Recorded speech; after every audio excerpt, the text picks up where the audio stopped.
Man, this week has been a grind, but we are happy to be here on Comic Book Canon.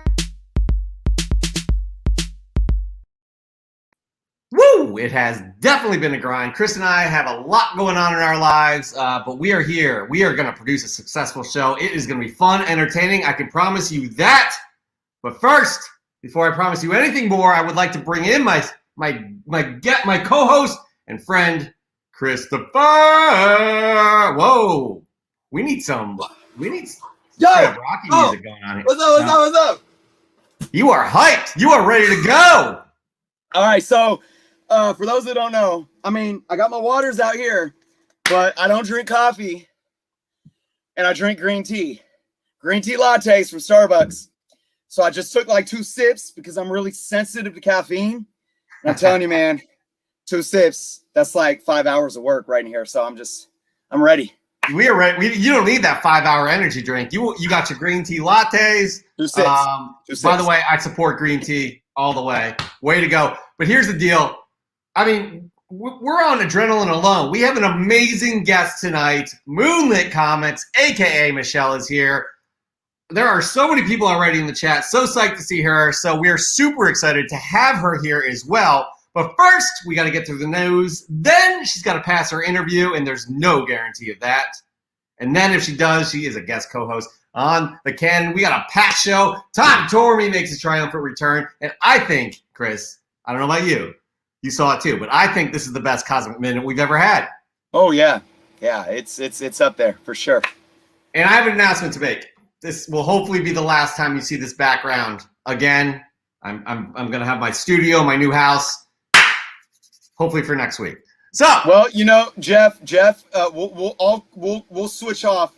I'll compensate since you're going to be in a nice setting. Right. I'm going to dumb down because I'm going to be in a hotel for the next couple of shows. Hopefully not longer than that. So we'll let Jeff, get some time to shine in his new spot. He's going to be all fancy. And you're going to see probably crazy madness. I'll have 2 teenagers in the background, like beating each other up or something. Or at the very least, we'll have 2 crappy backgrounds. Right. For a couple of weeks. Before we get in, we got to say what's up to people. Chinmo, X11 Bravo. We got Emerald Knight in the house. Remy Wolman, Carcom US, Ghost Junk. What's up? Spidey's powdered tumblers. What is happening? Hola, everyone, and hola to you. I do believe you are going to get some props tonight from Michelle. Geek Driven, the comic criminal Matt Woods, Battle 66 Panda, X11's better half, Serge Henderson, Shadow Rat, and Miguel.g.comics, Louis Logics. Geez, Chris, packed house. Let's just get into it, guys. Into the news. We're just going to start it off, right? Am I right? All right. You're right. He's right. Let's start off because there was a new trailer for Venom, Let There Be Carnage. Let's check it out. We'll talk about it on the other side. Lady here. We should be out there snacking on bad guys. I am a predator. I need to be free. You have got to get control of your aggression, or you will get hauled off into Area 51. Live in my body. You live by my rules. I'm sorry. I don't know what came over me. Please let me fix it so I can play it again. You are a loser. Eddie Brock, I want to give you my story. People love serial killers. Please, why me? What's mine is yours, and what's yours is mine. I have tasted blood before, and that is not it.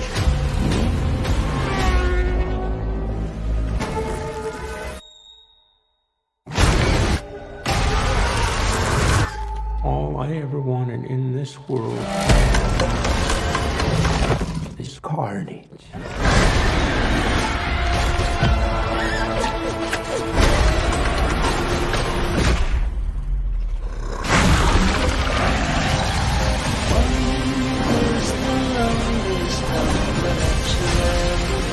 I'm not a crazy man. I am vengeful one.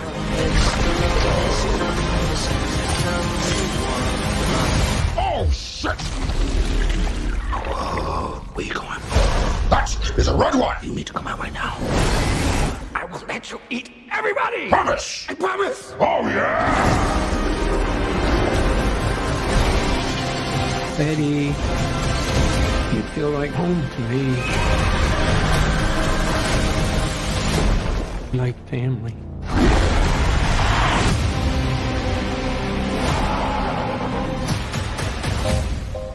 Oh, wow! You could just say I'm happy for you. That was going to be us! I am happy for you. No! God, I'm so sorry. Not sorry! This two needs some serious couples counseling.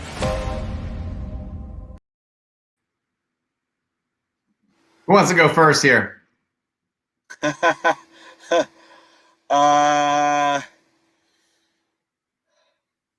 Exactly. I think we're None of both. us want- Here's the deal. neither The of us- last trailer we played, I was like, look, I'm going to see this film. I saw the last one. I didn't like it. It was entertaining.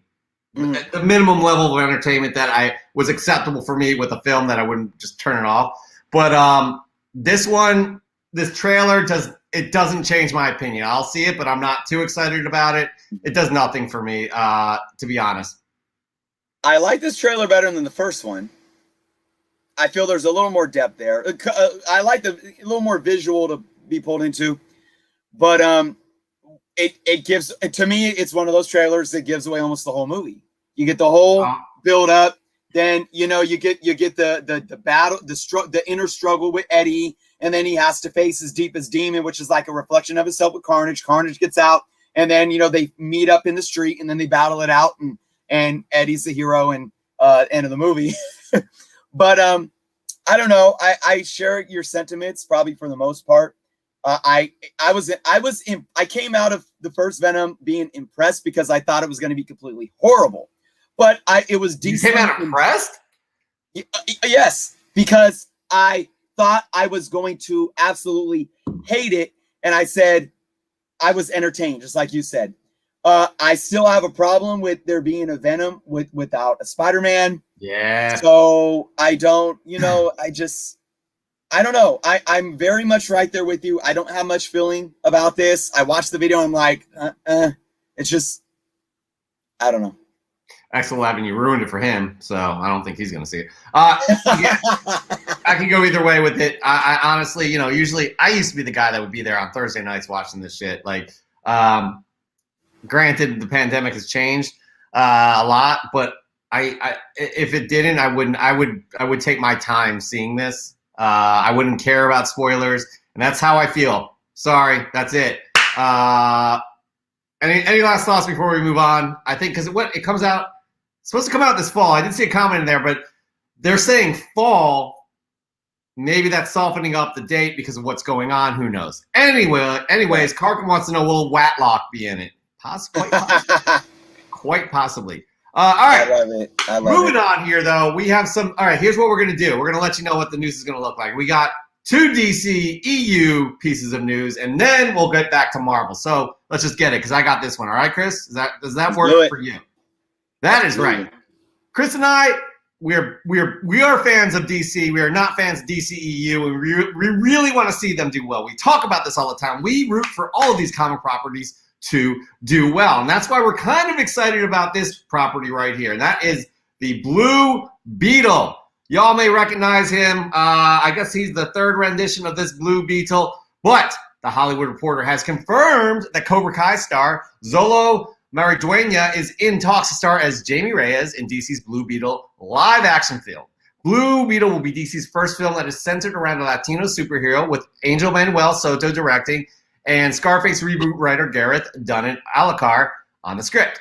Now, while there's no date set as of yet, production most likely will begin next year. Again, who knows with DC if this will be DC EU or just some other one-off that's in the multiverse, so they're all connected and blah, blah, blah. No, that's not your plan, DCU. Stop trying to fool us executives. You have no idea what you're doing. But I am excited about this. I mean, in terms of like anybody who would fan cast this movie, this guy is perfect. If you guys aren't familiar, check out Karate Kid. All 3 seasons are great. The 4th season will be coming out in December. I think it's great casting. But again, Chris, you and I go back to DCEU and their strategy. What are your thoughts? What strategy? Yeah. Exactly. Right now, I'm looking at. Did you see Suicide Squad? I'm halfway through it, guys. I had every intention of watching it last night, but I've gotten my ass kicked this week, Yep. I cannot. I liked what I saw the first half. Yeah, I was multitasking. I was watching. It got better through the second half. I like the first half, especially the first 10 minutes are like awesome. So I without going too much into it, I enjoyed. I think James Gunn came in and said, "I'm going to make a movie," and he made a movie. Right? That's what I expect from DC now. The connectivity of it and this building a universe thing. I'm not even expecting anything at all. And I think if we can go in, at least if we could go into each movie and say, okay, that was a good movie. And you personally and I have said that too. Right now they need to start making good movies. So as much as there's no plan of action, it seems, I think we both agree about, is it the DCEU? Is it a multiverse? Or did they plan this from the beginning? I don't care. I just want a good movie. Cobra Kai, man. I remember when I saw the first episode of that season 1, I'm like, what is this? And then you get in, you're like, this is great. This is awesome. Get into it. And, I think the casting can work absolutely perfect. I just really hope there's some good writers and directors on board to make this film do what it's supposed to do. Hey, let's just make good movies, DC, and we'll figure out the rest later. I guess it will come together and maybe get somebody who has an idea of building something like that. By the way, Geek Driven. Geek Driven. Sholo pronunciation. Now, the reason I said I went solo is because I know somebody named Sochi, and it starts with an X. So that's why I went with that pronunciation. But Sholo, that works too for me. Thank you for that. Anyways, moving on, Chris. You have the next DC-related news. Just take it away. This is a fun one for me because I've been kind of on the opposite end of this argument because there's been a lot of talk among, collectors and within the fan bases. But Jim Lee made some statements this week, and he shoots down rumors that DC Comics will be ceasing its publishing. So it's been a year that DC under AT&T and Warner Media cut roughly a third of its upper management, a decision that left comic collectors lashing out online and in public forums, birthing the conspiracy theory that AT&T was going to basically end the publication of DC floppy comics, either by choice or by running the company into the ground. Those were the two most popular, pick up the pitchforks and say DC, right? So if you remember, for me, we were talking about it on the Canon back then. I talked about it a lot on my channel. I was saying that, everyone needed to chill, that this was simply a rebuilding process of a broken business model that hadn't been working for, many years prior.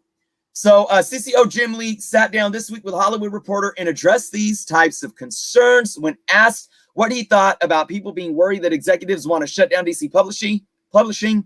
Lee responded with this, quote, "Occasionally you will run across that article or tweet and I have to bite my tongue to not jump into the conversations. It's the furthest thing from the truth. If anything, it's the exact opposite.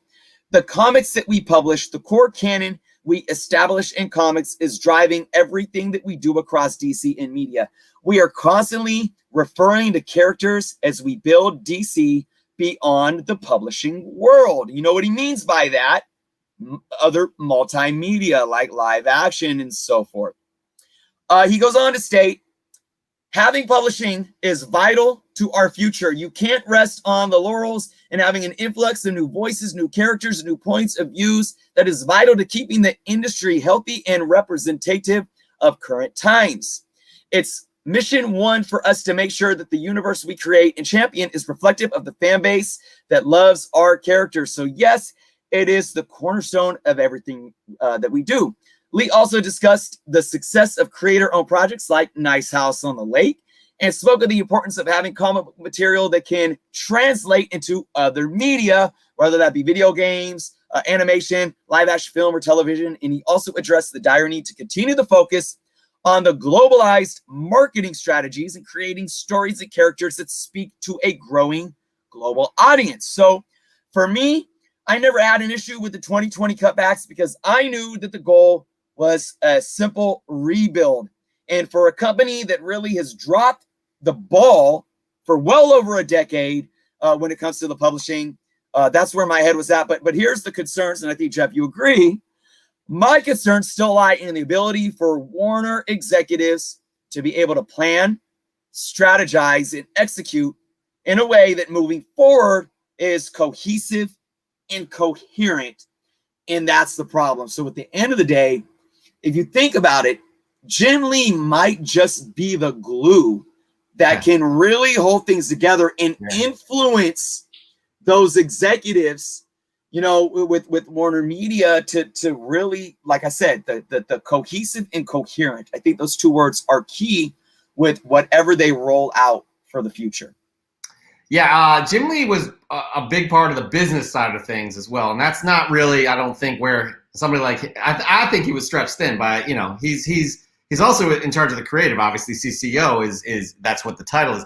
But the thing is, with the executives and AT&T, they don't understand how to run a creative company, a creative-driven company. And they don't allow creators to create. You got a guy like Jim Lee, and it's very interesting what you said about him being the glue. I think he is kind of the guy that's holding things together because he understands the industry, even though he's not probably business-minded. He understands comics, and he is an artist himself. And he knows what the mentality of an artist is and how to let them create, whether they be an artist who draws, inks, letters, or an artist who writes. So I really think, again, trust this man and what he says about this, and let those leaders lead and get DC back to the prominence and of what these characters deserve. It's mind-numbing for us. We talk about this all the time. AT&T, it starts from the top to the bottom in terms of AT&T and their execs. They just don't understand it. They don't get it. So I don't know. I don't have any more to say about that, but if you want to wrap it up, because I'm happy about the next thing we're going to be talking about. Yeah, I agree. And I think one hopeful thing is it keeps me hopeful for what DC's doing with the comic books when everyone was like scared that they were going to disappear. And he did mention in this interview too, quality over quantity. And I think that's something that they're focusing on, and it's still evolving.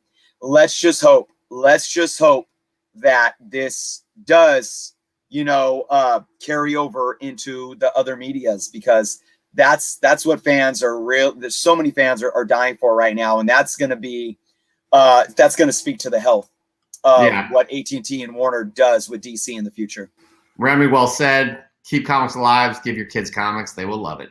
That's what I'm doing. My girl's 5. She's loving it. So, and then Matt Stadge, good to see you as well. Thank you so much. We will hopefully have a good show. Be very disappointed if Michelle, a.k.a. MoonLit Comics, does not stick around for a guest co-host spot if she fails her interview. What we shall see on that. All right, Chris, let's just move on because I'm really happy about this. I am really happy about this. What If is upon us. At this time next week, we will have seen the first episode of What If and have a better understanding of what this animated series is. But there's more to this animated series than we once thought, Chris. Is that correct? Oh, yeah. Oh, yeah, indeed. That is right. Let's just talk about the episode count, shall we? First, it was Feige originally announced back in 2019 that season 1 of What If would consist of 10 episodes. That number has now dropped to 9, but don't you worry. Only because one of those episodes will be pushed back to a season 2, with the second season confirmed for 9 episodes. So guys, if we're doing the math, that's 18 episodes, and that's exciting because What If is such a great comic book series, and it leads into this next little tidbit of news, how it will influence the MCU. Because again, it is more than just What If, these one-shot stories that were, that I grew up reading and loved. Executive producer Brad Winterman spoke to Heroic Hollywood this week discussing how important the show is to the MCU and that it is being released after the Loki season for a reason. It's no coincidence that the show picks up right after Loki. The multiverse has erupted in every possible direction. Winterbaum further stated, I think that without going into great detail, I can tell you that What If, as a project, as a story that exists in the MCU, is as important as any other and is woven into that tapestry. This is so exciting, people. This means that certain characters or variants, already established characters, could indeed show up in future MCU live action Disney Plus shows or theatrical releases. I'm loving everything I hear about this, Chris, because I think all of us thought that this would just be some cool stories, what if, as they were in the comic books, but to have them woven into the MCU proper, come on. Yeah, and I agreed. Going into this, that's what you're thinking. Animated take, fun what if stories, one-offs. But for them to even state, it's not even an assumption. It's almost like if we're done watching season 1, we could come out of there and sit and talk and say, which variant of a character, right, is gonna get their own live action show or movie? Because they're hinting at it, they're stating that it. Yeah. This can set up so many different things. So I forget her name, Atwater, Atwell, Haley. Haley Atwell. Yeah. I really loved her character. I love season 1 of Agent Carter. Season 2 was whatever. I love her. She's great. And can we see her get a 6-episode miniseries of Captain Carter? I mean, I think that would be great. There's so much they could do with this. I'm even more excited now. Honestly, the possibilities are endless, and that's what If is all about. What I'm loving is Watlock is a thing now. I see a lot of Watlock comments, but this dude Onios, come on, Onioz. Anyways, variants, baby, variants indeed. And right there, Chris, that ends our news. Ended on a high note, real high note. Again, this time next week, we will have our first episode of What If under all of our belts. Hopefully you guys will have seen it on Wednesday. It drops on Wednesday the 11th. Make sure you check it out. All right, Chris, it's time, because I think most of you people are here to see this potential special guest co-host. Am I right, Chris? Yes. I'm excited. That's right. Our next guest, people. You know her. You all know her well.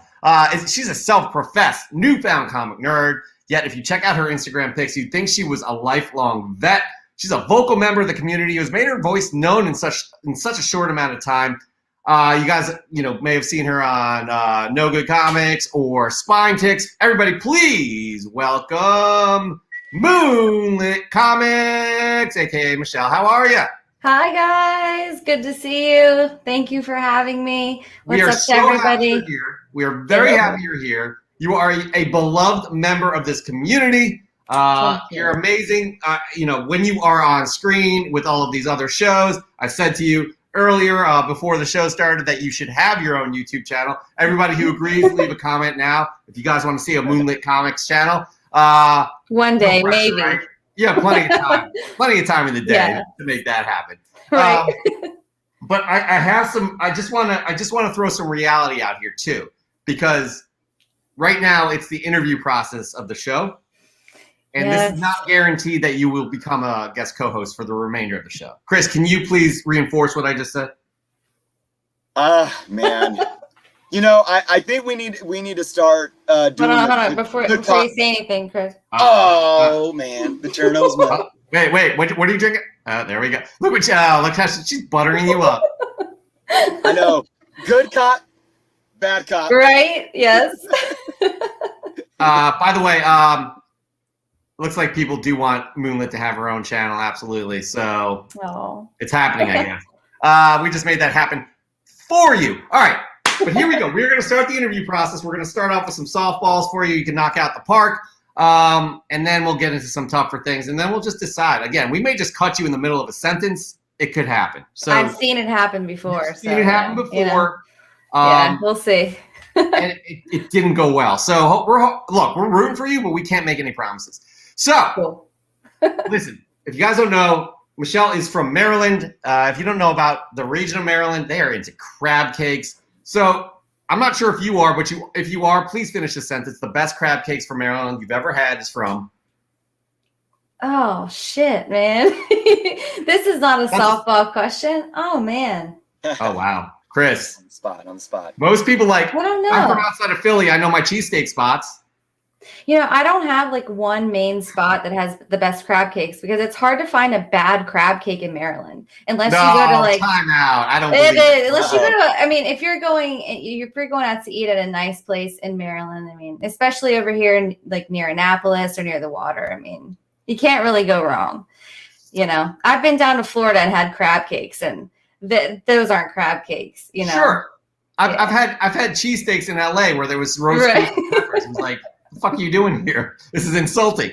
Yeah, 360 Comics, Philly area represent. Hey, 360. What is your cheesesteak spot? Mine is Jim's on South Street, but that's pretty much. I do like Jim's on South Street. Do not go to Pat's or Gina's. That's anyways, where I right, went when I was in Philly. I did go to only Pat's and Gina's because those were like right across the street, and it was, you know, the touristy places to go. Yeah, don't do that again. We'll give you some spots. The mom and pop shops are the best, but Jim's is really good. Maryland is known for soft shell blue crabs. They're sweet and good too. So I don't know if you have any opinions on that. But all right, we're gonna move on from food to beverage, and that would be, you know, you are into the craft beers. I've seen on your Instagram you like craft beers. So if you can choose only one craft brew to drink for the rest of your life, it would. And you can't deviate from it. What would that be? Only one beer for the rest of my life, or just one craft beer in addition to all the regular shit? The brand and the actual beer. Oh man, I'll have to go probably with like Dogfish Head 60 Minute. Fair. That's my go-to. Fair. Yeah. That's a Delaware brewery. Yeah. Yeah, I've been there a couple times. That's fair. Yeah, I mean, you can never go wrong with that, you know? By the way, love that. 360 Comics goes vegan cheesesteaks from Blackbird. I'm not mad. I'm not. What does that even mean? Vegan cheesesteaks. Listen. It's That's 2021. We have to accept the fact that people do eat vegan cheesesteaks. I'm not mad. I do like chicken cheesesteaks now better than I like regular cheesesteaks. So some people may hate me for that. Chicken cheesesteaks aren't bad. It is all about the bread. It's all about the bread. It's all about the Amorosa rolls. This is not about me in Philly, guys. This is about Michelle. Jesus. I'm gonna think about the crab cake question too, because there's a place now that I've had a few minutes that's in mind, but I can't think of the name. It's somewhere, and it's somewhere you'd never expect either. So I'm gonna let you guys know once I fair. Ponder That's it. fair. You're very knowledgeable. You the brew, bam, you knocked that one right out.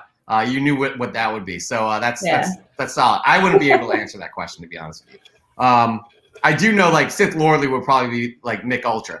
Yeah. All right. This is a very important question, and it's coming from me. I'm a little bit selfish right here. You are from, you know, that area, that tri-state area, the Delmarva area.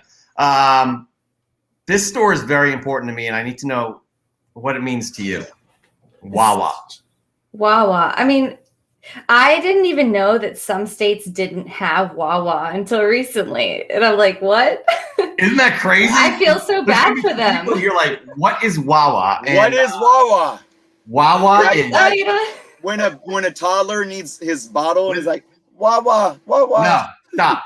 Listen. Again, I've lived around the country in various areas that have never heard of Wawa. And when I have to explain it, it's a high-class 7-Eleven.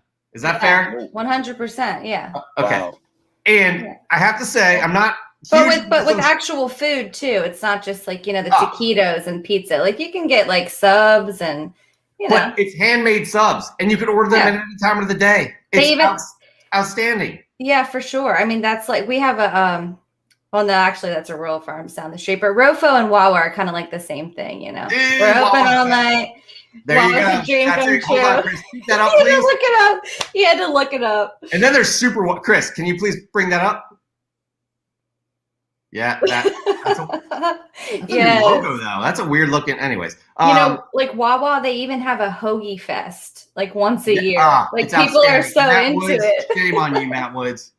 That's a Wawa. Shame on you, because there's also super Wawas too that have gas stations. Oh yeah, Sheets. I've seen Sheets like on road trips and stuff. Yeah, Paul Holloway, you're awesome. Okay, all right.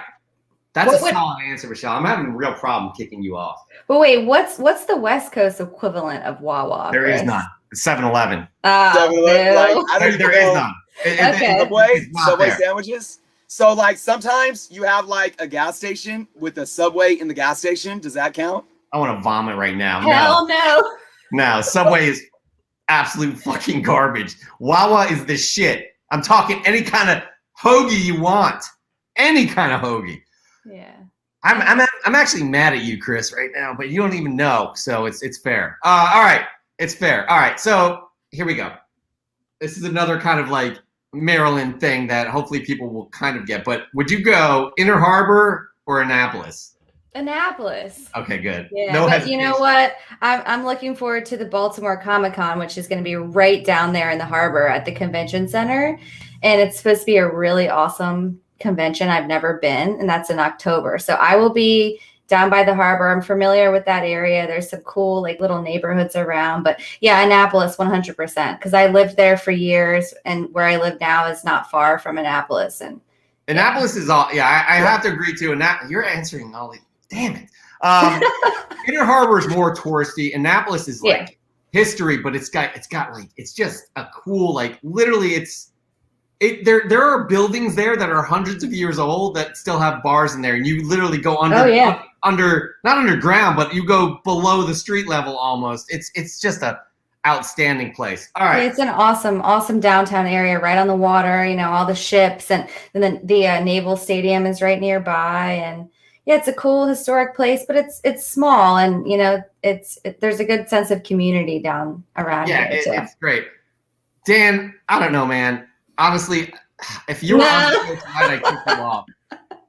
She's just got it on. She's just got it right now. And Michelle, you've seen us kick people off. I have, but Dan's a veteran though. So like I think Dan's been on like 2 or 3 times. So last time he was on, you have to make it harder for him, right? You know? No. Listen, I try to make. I was hoping you'd answer differently. This is the big one right here, Chris. I'm going to take this one and then leave the rest to you. Okay? Oh boy. Would you go Baltimore Ravens or Washington football team? The Redskins. And there we go. You knew it was coming. She is done. I am sorry to say she has not made the cut. I'm an Eagles fan. That is just, I mean, the worst she could say. If she said the Dallas Cowboys, it would be over for good. But that's a shame. I guess it's just us, the rest of the show. Listen, we haven't, honestly, we've never planned for the fact that we've actually kicked somebody off for good. Yeah. Here we go. All right. I needed to drink after that. I'm like, damn, you guys really? No, see, yes, I'm a Redskins fan because I was born and raised as one. You know, my dad and my grandfather had tickets, and they would take me and my brother to games when we were little, and I just grew up with it. So although these days, the last several years, I'm not particularly excited to be a Redskins fan. Oh, I don't blame you. I haven't bought, jerseys. I won't even go to games anymore because the stadium sucks and the team is not exciting. But, I can't. We're loyal. Redskins fans are loyal. But I do, I will root for the Ravens because they're a local team and it's not that big of a deal to me. So, yeah. But if I wasn't from around here and I get to pick my own team, I'd probably be a Steelers fan. Now, time out. Is this your boyfriend right here? Yes, that is. Yeah. First of all, name outstanding. Good for you. Second, he's definitely a Ravens fan. He's got the purple. Oh yeah, he's a total Ravens fan. He keeps trying to convince me. I just can't bring myself to put on a T-shirt or a jersey. But I'm all about if the Ravens are playing, I want the Ravens to win. It's another home team for me. And I totally convinced him to make that. Mr. MoonLit, this is fantastic. We're glad that you're here. All right, Chris, take it away. I mean, she was already basically kicked off. Yeah. It's worse too. It's not over. Go for it, Chris. Yeah, I'm about to pull my Eeyore out and just be like, oh bother.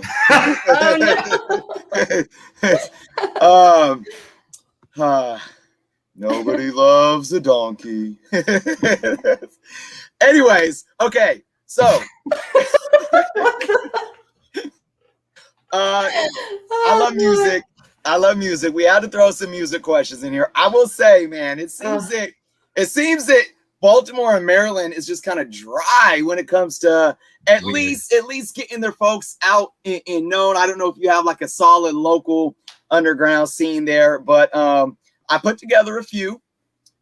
So let's go here. You ready for this? Oh yeah, I'm nervous about this one. About these. All right. Well, I'll do. Let's do this. Okay. Tori Amos or Frank Zappa?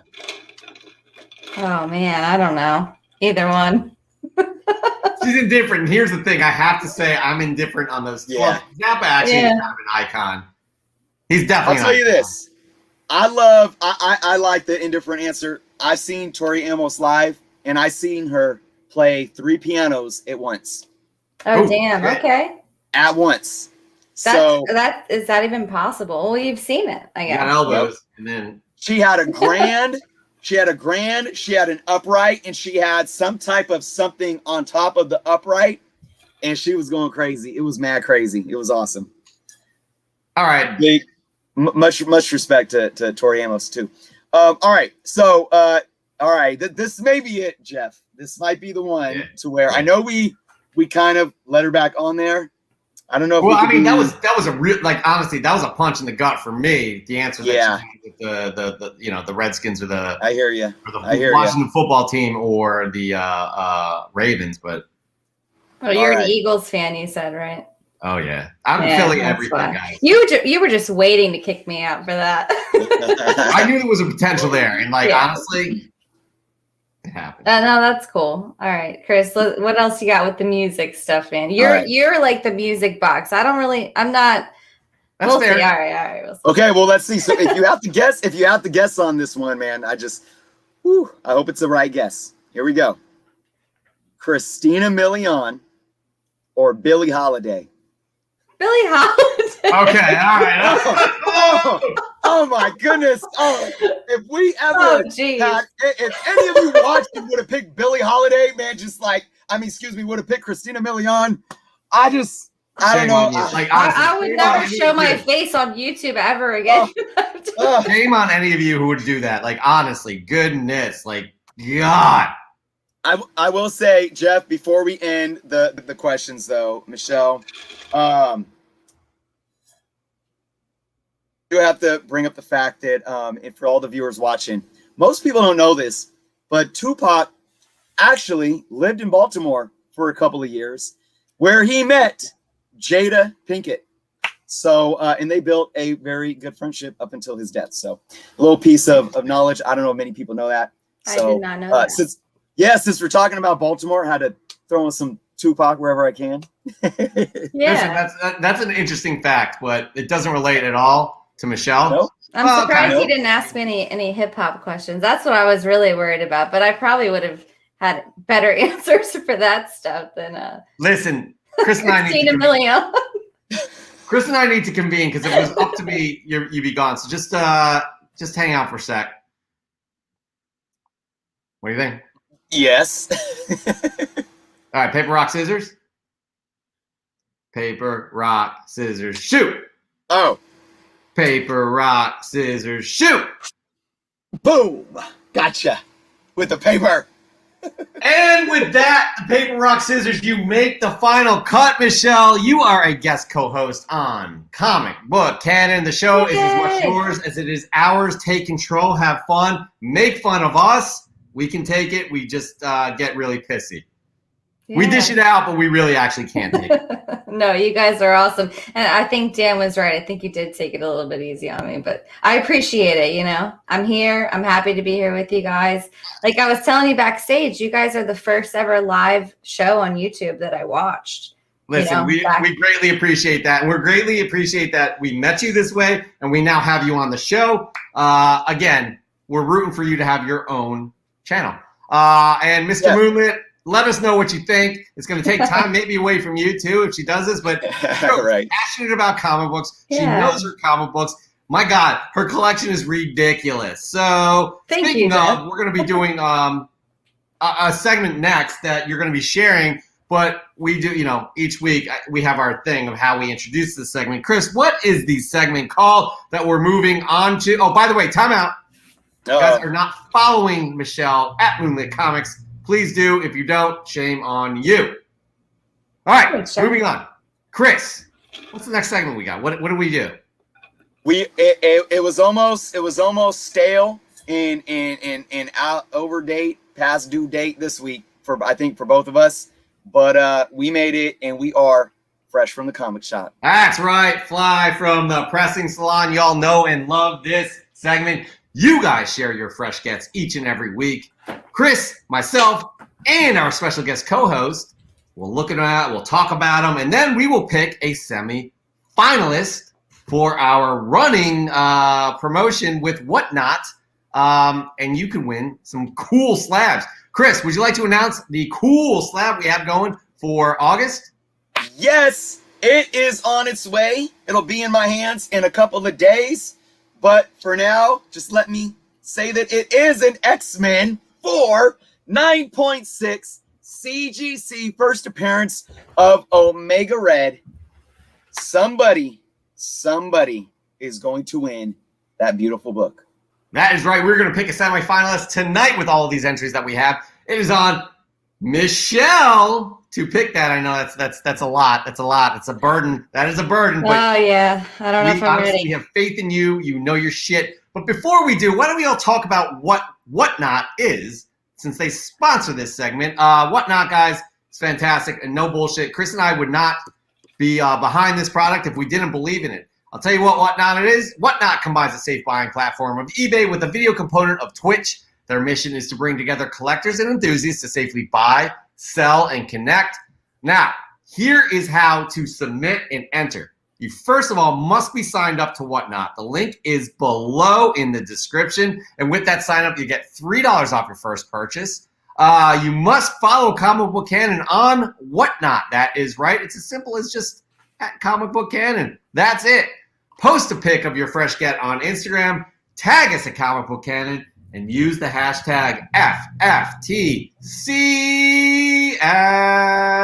It's that simple. And you can win a slab.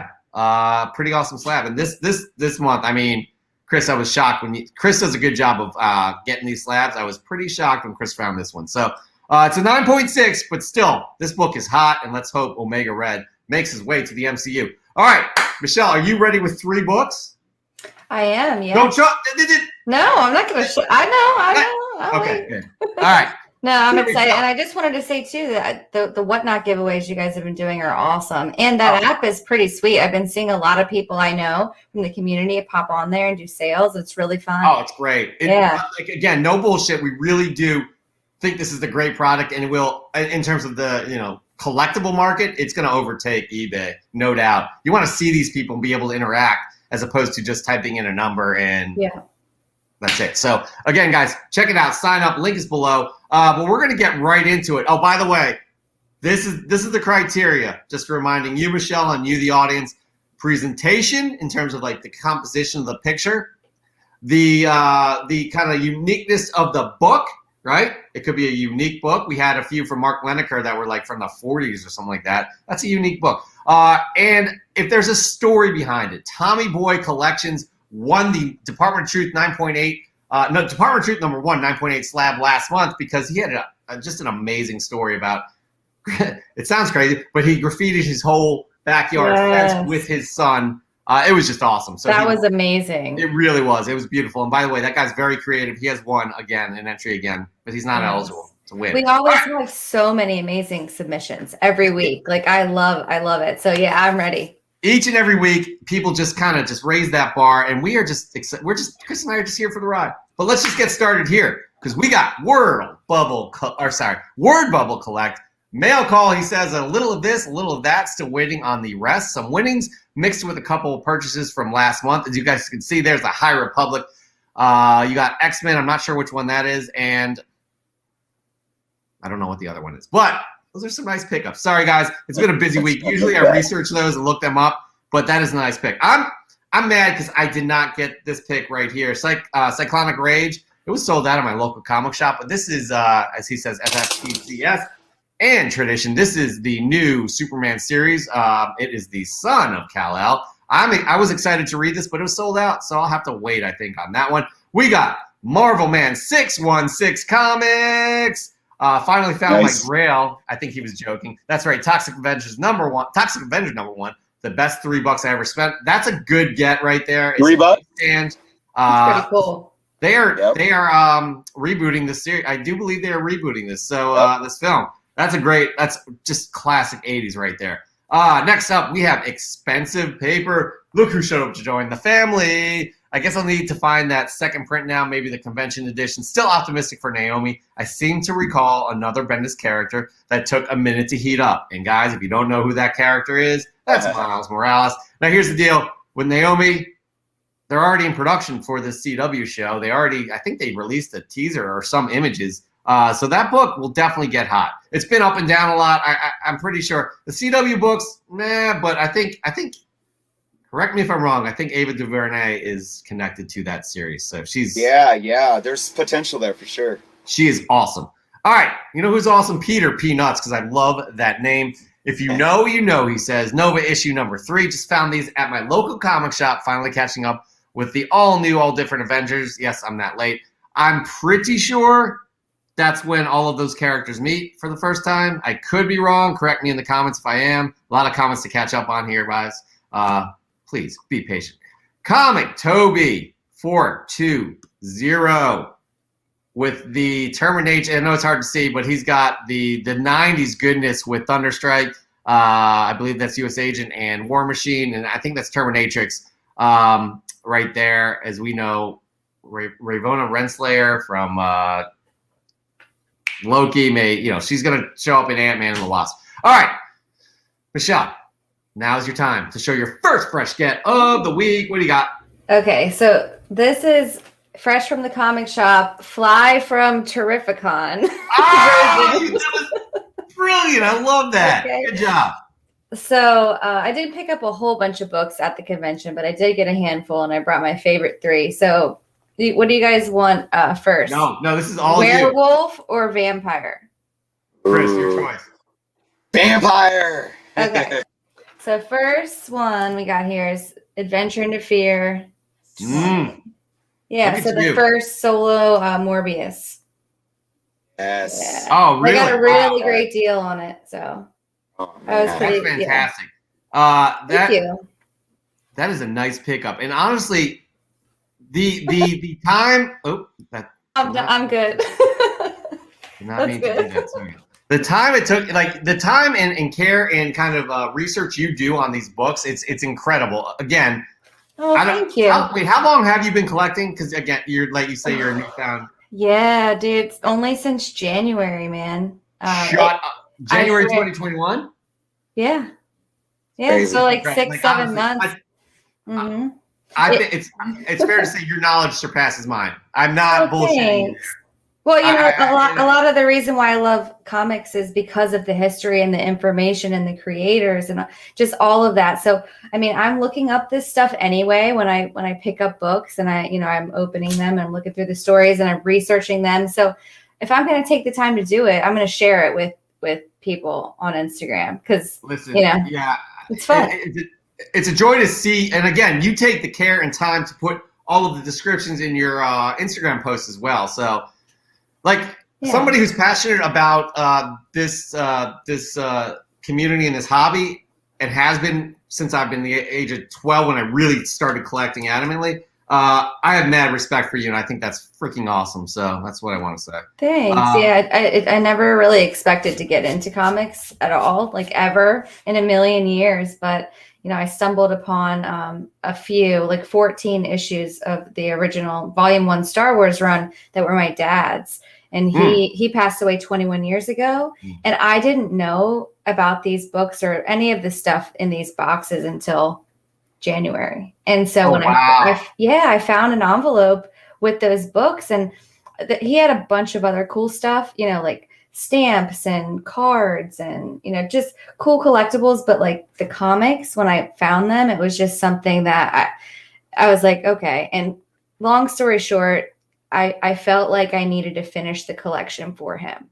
He had written notes on the envelope, the missing issues and stuff. And I said, you know what? Wow. Yeah. I said, I think I'm going to finish this collection for him. And I knew nothing about comics, not one thing. I went to my local shop and actually called them one day. Now, I mean, I'm very close with the owners. I go there all the time, but I called them one day like, hey, you know, like, do you guys have Star Wars comics there? Like, I knew nothing. And it quickly became so much more than just Star Wars, and it's evolved into a full-blown hobby and an obsession, and this community is like the icing on the cake. And I don't think I could ever like see my life without comics now. That's so cool, and it's so dope. Yeah, it's I only love been 7 months. Again, if you guys look at her Instagram, which you all should be following at.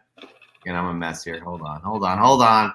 Stop pressuring me. At MoonLit Comics, you'll see her posts. And maybe even if you're just like scrolling, you'd be like, oh, she's like a professional comic book collector. Like the stuff she picks up and the things that she knows about it's just absolutely incredible. That's an incredible story and very thank you. And very deep. It definitely touches it. Now I feel bad for kicking you off the show. Oh, you should. Not really. You're a Redskins fan. All right, moving on. Every Eagles fan, you. We got Williams Vintage. This is a great story, by the way. This is exactly what, in my opinion, we're talking about. Good stories. Been waiting years to see her in the MCU. When I was younger, reading her while she was the leader of the Avengers, my mom was a cop in Detroit. They couldn't wear long hair, so when she was in the academy, she cut it short, and at times when she would take her hat off, her hair would look the same way, just like Monica Rambeau as Captain Marvel. I've been looking for this cover for years. I'm getting, like, honestly, guys, my hair is standing up. I've been looking for this cover for years in good condition. Found one a few months back, and CGC graded it at 9.4, which is not bad for a 1989 book and cover. Hi, Mom. Here you go. That's a perfect example of a fantastic story. As Chris and I have stated before, our first Captain Marvel was Monica Rambeau, and kudos. That's absolutely awesome. Moving on, that's Williams Vintage, by the way. Moving on, Son of Comics, he loves showing his Red Hulk. But you know what else he likes showing here is the King in Black Spider-Man #1 Del Auto variant. That cover is just gorgeous. Oh, absolutely gorgeous. Yep. And here we go. E. Marvell. He's got some great books, but this is cool. So the cooling period is real. I waited a minute to grab this up. If you think this will not be like the first appearance of Harley Quinn in the very near future, you're crazy. Punchline was a mainstay after Joker War. James Tynion didn't walk in the door with that. He knocked that shit off the hinges. Anyway, I got a first print near mint off eBay for well under market value. With shipping, it was $55 total, and I almost feel bad. I'm not going to go as far as saying this will be the next Harley Quinn, but it's still a nice book to have, and I think it will be worth more than $55, especially in great condition. Moving on here, we got Decor Collectibles. Vacation was awesome, and I picked up a pretty good haul and some really good finds. But the really cool part was the packages I had waiting for me when I got home. He had quite a few picks. I decided to pick these. This is a nice, diverse collection here, especially that Rogue cover on the right there. Really, really good stuff. All right, neighbor to the north just traded for this book today. Helped a friend out with a bunch of Spidey books for his run. I remember buying this book off the rack at my local video store, Spinner Rack. I have a direct already, but just had to have a newsstand copy in honor of my first comic purchase as a kid. It's fresh from the comic shop and now at home with the direct and South African copies. I mean, geez, man, I didn't even know Spawn had that many variants. Here's another regular of ours here, Sicilian Comics, 1998. My Atuma statue guarding my new high-grade copy of Fantastic 433 just added my PC. That's awesome. Ooh. I mean, shit, if Namor is coming, Atuma couldn't be far. That's a good bet right there. So that is a nice book. All right, Chris, what is your first fresh get of the week? All right, let's see.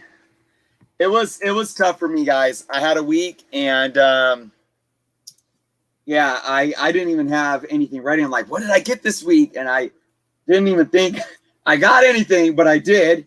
I did get a My Comic Shop order in the mail, which I do my previews orders of all my new books, but then you could piggyback the shipment. So I'm usually, if I am in the hunt for some back issue books or some run fillers, I'll add some on. So there was a couple, And I got this one, and it's Avengers 134. It continues the new origin of the Vision, where they explain that he was the Golden Age Human Torch android. So got that one from mycomicshop.com. It was like 10% off. They do weekly discounts, and it was like 10% off of Marvel A through M or something for that week. So I was like, oh, I'll grab a couple Avengers books. Yeah, man. That is absolutely, I mean, you've been killing it with like the Silver Age and Bronze Age and stuff like that. So again, I'm a little bit jealous. Hey, people really took to your story, Michelle, and I know. Yeah, thank you guys. Makes Like, perfect sense. shout out to the chat. Sorry, go ahead. We don't normally do this with Fresh from the Comic Shop, but they're asking questions for you. What was your first major pickup for your collection since January? Ooh, I've had a few, but most recently was Tomb of Dracula #1. That was very exciting. That was very exciting. Yeah, and for the Star Wars run, in case anybody's wondering, I'm like 2, maybe 3 issues away from completing the run. But Star Wars 42 was the one where I was like, oh my God. But I got that a while back, and it was a big thing because it was the last key I needed. And, but yeah, Tomb of Dracula 1 was definitely, that was a big deal for me. God, you are literally. Oh, the Ghost Rider. I have Ghost Rider 1. I have, one day I'm going to get Marvel Spotlight 5, but I found 6 through 11, and yeah, like Star Wars, Ghost Rider, Moon Knight. I've been killing it on the Moon Knight stuff. I'm picking up a lot of stuff. Yeah, dude. Yeah. By the way, Matt Woods gave you props in your IG. Like, this is exactly what I said, guys. MoonLit's IG posts are awesome to read. I feel like I'm taking a class because she puts so much information about the comics. Guys, she's been collecting for 7 months. Yeah, I sometimes I feel like I write too much, and I'm like, does anybody even like read this? But at the same time, when I see other people's posts and they only put like a hashtag or like 2 words, I'm like, boring. I like the information and the history, and so I try to add it when I can. You do an incredible job. Like it's unbelievable. Anyways, we'll get back to Jeff. more. Thank you, Matt. Yes. It's literally you blow my knowledge away. I feel like every time I read, I'm like, shit, I didn't know that. That's crazy. Anyways, keep it up, please. Do not stop. Do not ever stop. Thank you. All right. We got Nukes Comics. I picked this copy of Spawn issue 139 or 319 from our Wild West Comics. It has the McFarlane cover featuring Cygor on the attack. Guys, I like that cover. I don't have that book. I didn't know about that book, but I really do like that cover. All right. Into Oblivion tricked me here because I thought this was not the reprint, but it is. But it's still cool to have. It's it reprints the first appearance of Deathstroke, and who wouldn't want that? All right, we got good friend of the show, Quentin, a.k.a. Comic Ozzy, my favorite out of all of them. The Bill Sienkiewicz crushed this cover. Moon Knight Monday, he says, hashtag Moon Knight, #1, 1 in 100 hidden gem variant. There are so many cool covers. So many cool covers. I'm waiting for mine to be delivered, by the way, from TFAW. So many. I still have one that's running late from Frankie's Comics, I think. This one was cool though, man. It's they used the artwork from Bill's portfolio, the Moon Knight portfolio, I think from the 80s, but then they had somebody else color it for this. See? More comic knowledge you are dropping. That's awesome. No, it's a gorgeous cover. You do, and based off your post, you do love Bill Sienkiewicz. I love Sienkiewicz. I love Moon Knights, and Comic Ozzy is awesome. So yeah, Quentin, he is the man. Quentin, I owe you a video clip too. I will get that to you. This is a first, guys. This is a first. We've never had a submission that's been black and white. Comic Demon, Gustave Doré has always been an inspiration to me as an artist, and when I saw the Shazam book on the new wall, I knew it was coming home with me. I mean, that's a nice composition. That's a beautiful looking shot. I have to say that's very unique in the way he's presented everything, and that's what we're talking about with presentation. So is that cover black and white, or was just the photo? No, the photo is black and white. Okay, but the cover. I don't believe that. I wonder if the art itself is. Yeah, I don't believe it is, but we can do a little research ourselves as well. Yeah, I'll check it out. Or someone in the chat can mention that. All right, we got Captain Steve Rogers 4. Thanks to Union Josh Comics for the Fresh from Comic Shop hashtag. That's all he said. Oh, sorry. No, he didn't. Adding Moon Knight Monday. Need to head out to my local comic shop. Last go was when the new Moon Knight dropped. Good start. So this is the McNiven, I believe, right? Yeah, that's cover A for Cover this. A, yeah. Again, like, they just crushed it. Like, I'm still waiting for mine. I can't even remember which one I got. It's been so long. Have you guys read? Did you guys read that issue? No, I'm waiting for my copies from TFX. Oh, I just got mine. I haven't read it. I haven't had time to read anything. I'm sure. Yeah. I mean, it's hard to keep up with all this stuff. I didn't really love the writing, honestly. The I've art's heard cool. good things about it. You're the first one I've heard. No, I like it. I liked it. I'm excited to see where it goes, but the writing itself was a little bit basic to me. Okay. Like, I don't know. But yeah. Maybe that's honestly trying to bring in new Moon Knight fans in Yeah. a way. Knowing that they're ramping up to hype him up as a character and then get people into the, his MCU introduction into the MCU with the Disney Plus. They did a great job with explaining his backstory with the he was talking to a therapist that like the Avengers sent and like Soprano style type of thing. And yeah, it was cool. I mean, we'll see. I'm going to give it a chance. It's Moon Knight, but the covers were all amazing. Oh, insane. That's the balance that they have to, kind of play with all of their characters is getting these characters to people who may not normally reach out, but like, oh, Disney Plus is having a Moon Knight show. Let me go check out this new series. Right. Exactly. So I'm pretty sure that's where that comes from. All right. Yep. Moving on, we got Mark Leneker. This guy crushes it. I mean, look at this. I finally put my big boy collecting pants on and got Pre-Code Horror, Strange Terrors, number 3 from 1952. From St. John, features art by Joe Kubert, who is also managing editor, and a great painted cover reminiscent of the pulp magazine covers from the 30s. I always wanted to start getting these 50s horror comics, so this fulfills a promise I made to myself. Congratulations on that, Mark Leneker. Congratulations on you always bringing these really unique books. I don't know anything about the Golden Age, but I do know that that's a really cool book to have. All right, moving on. We got Miguel.g.comics. I'll probably never be able to afford the real ones, but these mighty Marvel reprints of Amazing Spider-Man 1-10 and Fantastic Four number 1-10 are very nice, not expensive at all. And those are some good pickups to have just to get into the history of those books as well. All right.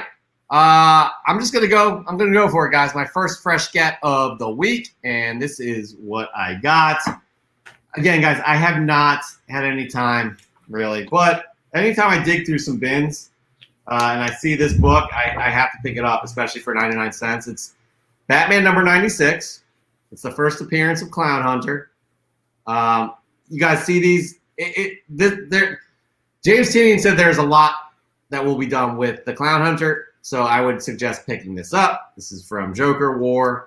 This is a really good run as well. The art is fantastic. The writing is great. So I highly recommend it. And if you can find it for $1 like I did, pick it up. All right. More pickups from Pick it up. Pick it up. That's going to be a new one maybe. I don't know. Yeah. Here we go. Union Josh Comics. What do we got? We got his submission for Fresh from the Comic Shop. Went to the local comic shop today and picked up this awesome book. This is Horizon Zero Dawn Liberation Issue 1. The version sketch cover by Peach Momoko. We've all heard of her. Horizon Zero Dawn was the first game I played on PS4, and it holds a special place in my heart. So I had to grab this special book when I saw it today. That's a good story. That's a very good story as well. I'm liking that. I'm liking this name, too. The Comic Criminal. Yeah. This book is just out there. What is this? His random purchase of the week, he says, The Life of Pope John Paul II, Marvel Comics 1983. This is as random a comic as I buy. I had to have it. So yeah. Yes. Good on you, man. Dude, if I saw that in $1 bill, I would totally. I don't think Marvel would touch that these days, by the way. I don't think they'd be like, let's make a comic book about the Pope. That gets an honorable mention for the laughs there. That was fucking awesome. What's that? That gets an honorable mention for the laughs. 100%. And I'm sure that was his intention as well. Well, I mean, sorry if that offends anybody. I guess it's not funny, but doesn't offend anybody here, but it's random as all get out.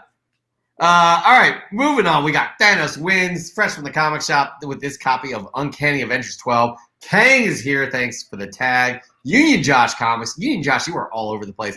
I love that cover. Guys, love it. And it's a playoff of there's another Kirby cover where he's sitting like that. I cannot remember what it is. have not had any time to head into the chat. Hopefully, you guys. Oh yeah, we got some awesome people in the chat. Shout out to Roger, Spidey's. We got Roscoe in there. I'll let you take it from here. Oh, no, we got a lot of awesome people in the chat. Do you want? By the way, give a shout out, Michelle. Yes, Jose. Thank you so much. You are awesome. So Jose makes custom tumblers. Beautiful. And he made this one for me. It's so cool. Did you say what you wanted, or you just gave him your logo and he?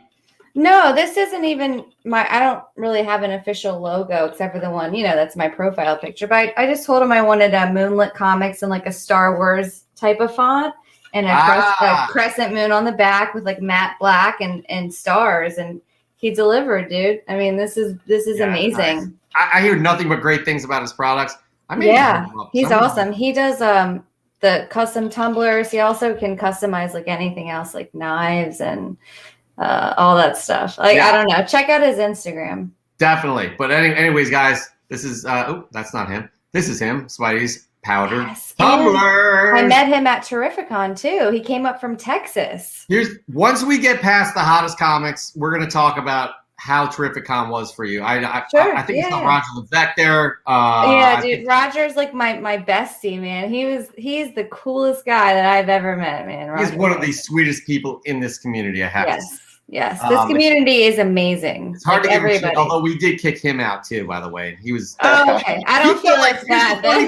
He felt like we were giving Dan De La Torre an easier time. And we kicked Dan off.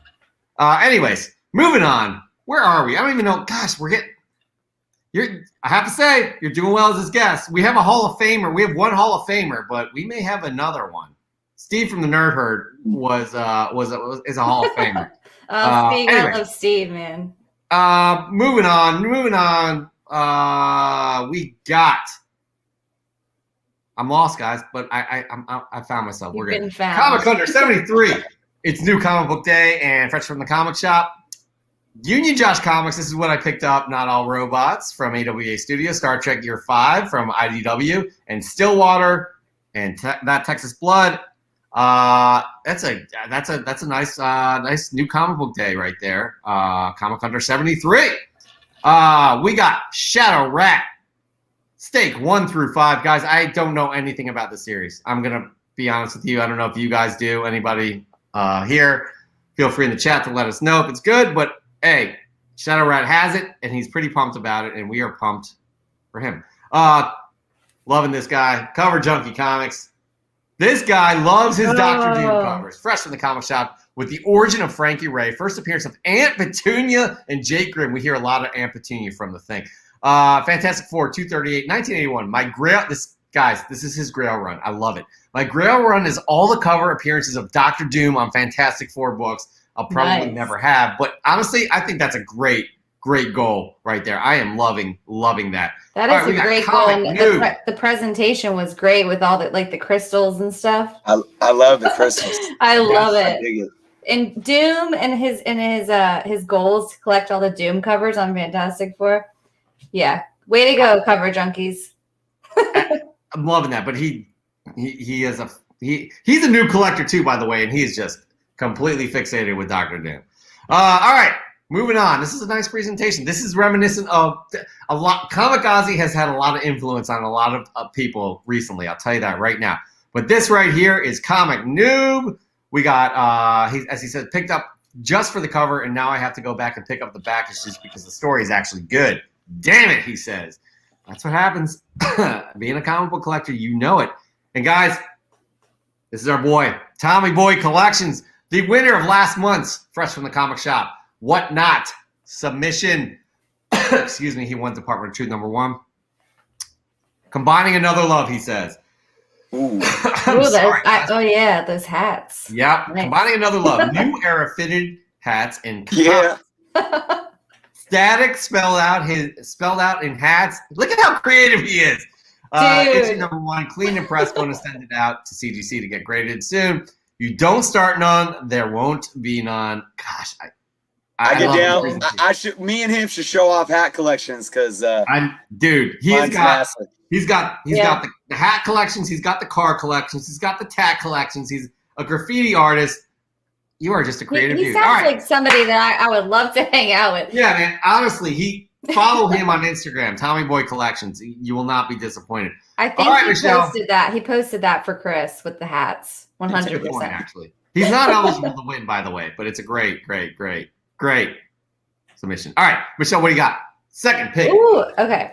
Second fresh get. All right.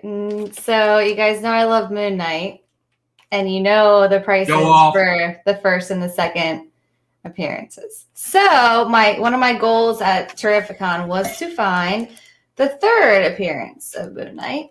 Show And I off. did. Yes. Oh, Beautiful God. cover. Look at I that. love that book. Yeah. And shout out to Very Gary, because I found this from his booth. Oh, nice. Nice. He was probably doing really well there. Was it crowded there? Yeah, it was. And so that was actually my very first stop was Very Gary's booth. And I found 3 out of the 5 books that I ended up picking up from the convention, including this one. So for you said a great deal. Okay. That Go just ahead. answered my question. You said you found it there, but you didn't say where you bought it from. Oh, I bought it from Very Gary. I'm just kidding. Yeah. Look at So what I did, I went into the convention and I had a list of, like 10 books that I wanted to find. I looked up the pricing and what they were going for with the grades, and I don't do slabs, so it was all raw stuff. So, but I had an idea and I had my goal price for each book. And I got only 5 books because I'm going to wait and do more shopping in Baltimore. But for Terrificon, I found 5 books, each for under my goal price, under my total budget. So I had extra money for, T-shirts and different, and I got some signed books. I met Klaus Janson and Jim Starlin. And I got, so for the third appearance of Moon Knight, I mean, for me, this is great. I'm saving up for my Werewolf by Night 32. There you go. Saving up. I gotta say, real quick, Jeff, I might have to, and Michelle, I might have to edit that little spiel you just gave and use it in intro to a video, because and everyone watching, what you just said on how you went to a con, knowing what you were looking for, having set prices of what you wanted to pay. That is what I'm talking about. Be an educated collector and an educated investor. Make smart decisions. Do your homework.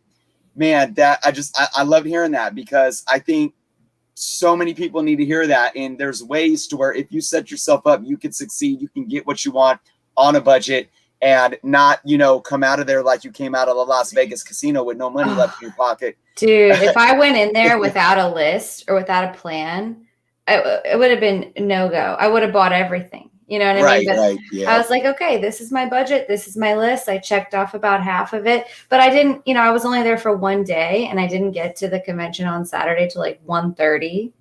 So I learned a lot. It was my very first convention ever. So Baltimore, I'm doing a 3-day pass. We're going to do more shopping. I'm going to have a bigger budget. It's going to be great. But the 5 books that I picked up, I'm happy with it under my goal price. And so. That's a great representation, by the way, of being happy with things. And I would say, honestly, I don't have facts or figures, but I would say 20% of people that go to these conventions probably have a strategy in mind, like what you did. You should, yeah. I mean, I don't think a majority do. I really don't, and you should. Yeah. By the way, Word Bubble Collects. CBC needs to lock MoonLit into a permanent monthly segment. I'll contribute representation services to negotiate any contracts needed. She is expensive. I don't know if we're gonna be able to afford her. Yeah, we'll talk backstage. Yeah, I like we'll what talk. Dan said. Michelle geeked responsibly. Yes. There yes, you I saw go. that. We know who said that. Yeah, I guess so, kind of. It was a crazy weekend, but at least That's good to hear, though. I did okay with the shopping. And it was a good first experience, right? In terms of your convention go. That's cool. And the next one, I think, the next one's in your backyard, pretty much. Oh yeah, like 45 minutes away. And That's meeting the creators was great, because in the morning the lines were like out the door for Klaus Janson. But I went like an hour before the con closed, and there was literally no line, which was nuts. Like for Klaus Janson, I felt so bad for him. There's nobody waiting for him at his table. There's a huge line for some new creator, like, next to him. And I'm like the only one. And I'm stoked to like get up there and talk to him and chat with him and, take a picture and have him sign my books. It was dope. So yeah, maybe wait till later, You know, first thing, that's probably what everybody's doing right away is trying to get their book signed. That is good advice right there. Again, you are a straight up veteran. I don't care what you say or anybody else says. You are a straight up veteran. Sorry to keep derailing the fresh from the comic shop. No, honestly, you've enhanced fresh from the comic shop. Let's put it that way. All right. C to the G made an amazing trade with a lifelong friend. If you know, you know. There's that second time we've had that expression this week. NYX number 3, and for first and second appearance of Laura Kinney, X-23. I don't know if she has any MCU life based off of the previous Logan film, but who knows? Who knows? I'd like to see her definitely in the MCU. All right. Fister Roboto 94, showing off by Thor 129. Getting ready for Thor Love and Thunder to introduce the Greek gods. That is right. They are coming. All right, nerds being geeks. Moon Knight number 1. This is our third Moon Knight. I know everybody's loving the not mad at this. I'm not mad at this at all. Moon Knight number 1, written by Jim McKay, with interior art by Alessandro Capicchio, cover art by Young and Yoon. Bird City Comics and Comics with Bueller exclusive. This might be cover of the year contender. Links to Bird City and Comics with Bueller on his YouTube review. Guys, his channel is down below as well. Give him a follow. That's a beautiful cover, though. We got Miscellaneous Comics, Lady Death, Treacherous Infamy, number 1, Elite Edition cover by Paolo Pantalina. That's a gorgeous cover. I don't know much about Lady Death. I'll admit that. I will absolutely admit that. All right, Chris. I know nothing about Lady Death, but that cover is kind of dope. It's a sweet cover. Chris, your second fresh kid of the week. What do you got? All right, man. I like to keep it fresh. You know I like to keep it fresh, and I kept it real fresh this week. Yeah, you do. I don't know if anybody kept it fresher than me with this one, but I had to keep it fresh with some fresh facts. No! What? That's right. That's right. Get out of here. If you ain't fresh with the white socks, hey, got the matching MB. No, I'm just kidding, y'all. But I do. My God. I keep it fresh. You know, in all things. Lord have mercy. I kept it fresh from my local shop, A1 Comics. As you can tell, you know, just blatant advertising there on their backing board before I do the book reveal. I just talked about this book, and it's funny because we often talk about, and, you know, I get crap when I do like my investment videos, top 5 this type of books to invest in, whatever. People are in the comments, they're like, all you do is you know, talk up books so you can flip them. And I'm like, I don't even own most of them. And when I'm done talking with them, then I'm like going on eBay or going to and buying them myself. And that's what I did. This is Marvel 2-in-153. This is the origin of Quasar. If you guys did not check my video that I released yesterday, 5 books to invest in for Quasar, because I do believe that Quasar is going to come into the MCU in some form or fashion. There's a lot there to make that happen.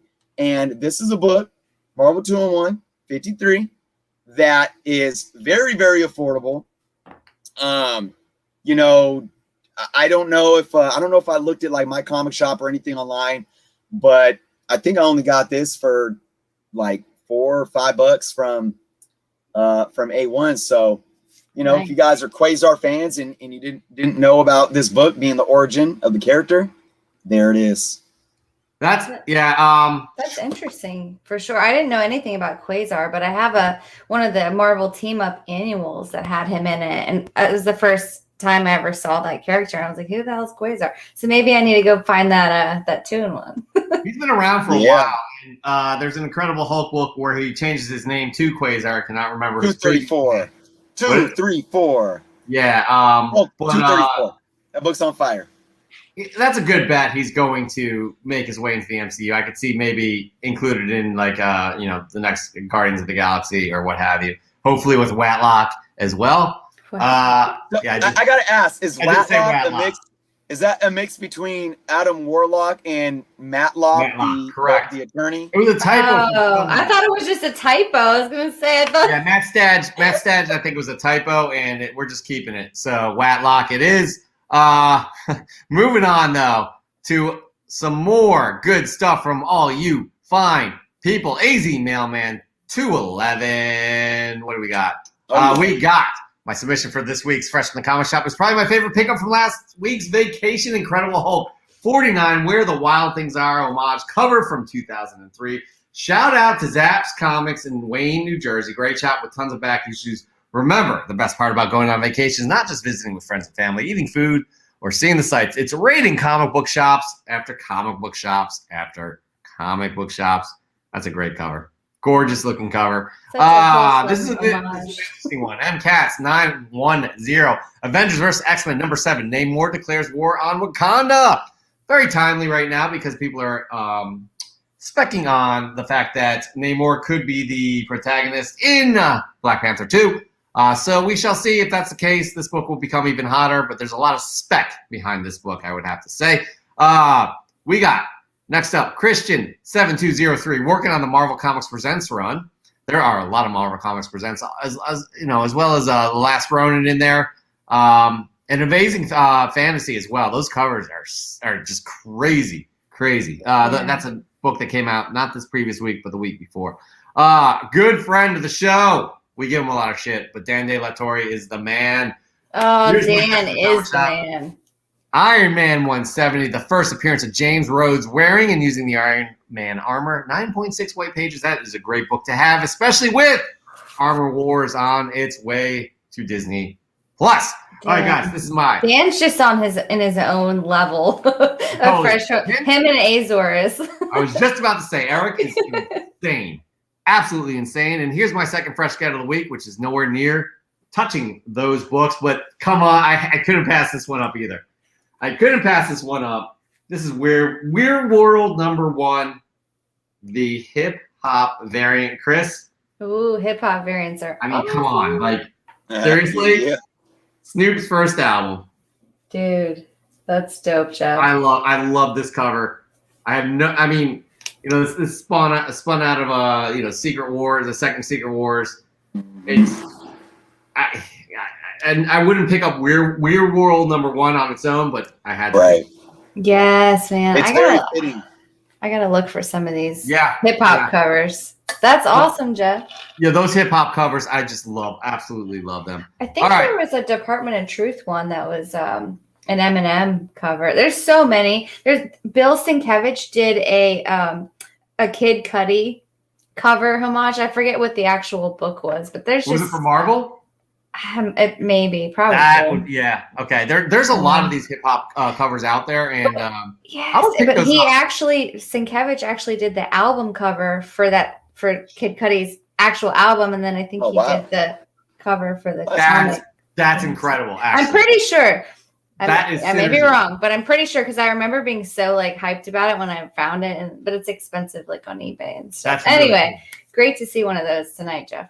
Dropping more knowledge there. But I would pick up those hip hop covers if you guys see those around because I think they're going to become also the action figure variants as well. I really think they're going to become like a subgenre. Cool I would, and if you're interested in picking up collectibles like that, I would highly recommend those. All right, we got Caution Comics up next with what he says has got this Something is Killing Children 1 per store variant that's Virgin and also the origin of Erica Slaughter. Also was fun to pair with my Something is Killing Children issue number 1/4 print. Both, there are so many amazing covers with Something is Killing Children and Department of Truth. It's hard to keep up, although I think after number 16, they're not going to be doing all of these variants, but there's a lot to keep up with. Yeah, I think they stopped doing that. Yeah, you're right. It's just a ton. Brayman's Books finally made it to my first Comic-Con ever. Terrificon, he was there with you, Michelle.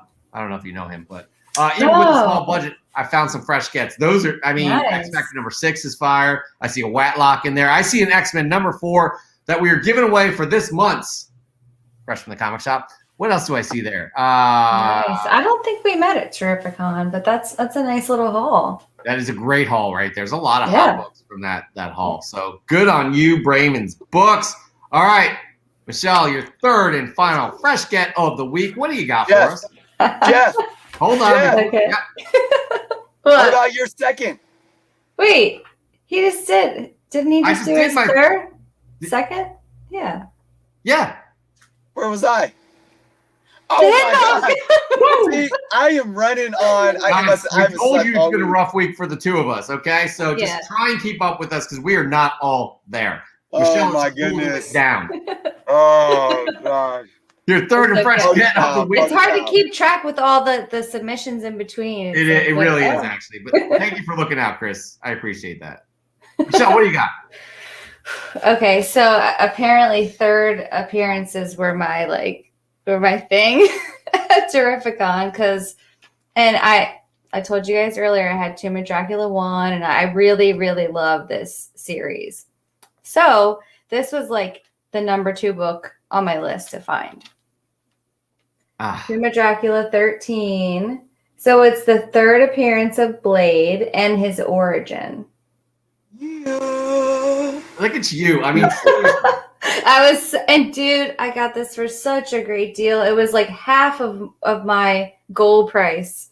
And I was so excited. And it's in decent shape too. Like, it's just for the PC, but like, man, I was happy about this. that's a great pickup, especially with, I mean, Blade's coming to the MCU too. That's a fact, right? And I do have to ask you, it seems like you're into like the supernatural kind of horror stuff as well. Is there something behind that?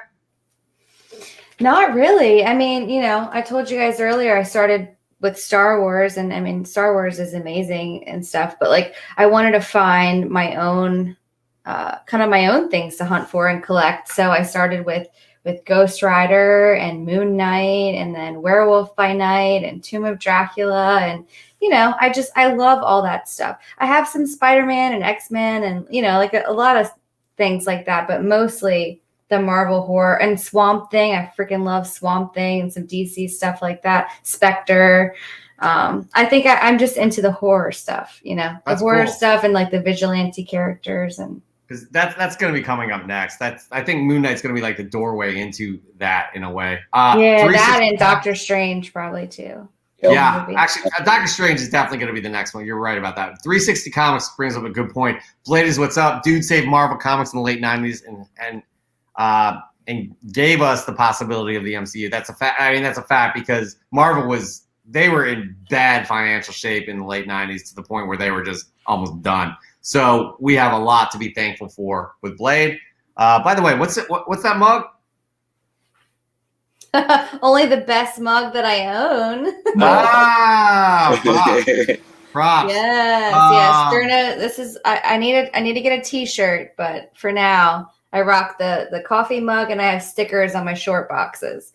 That's awesome. That's what I do. I decorate all my short boxes with stickers like from the community and stuff. I just want to mention two things. Oh, a lightning thanks, bug just Rod. landed on my computer, and Levesque has it right. Okay. Yeah.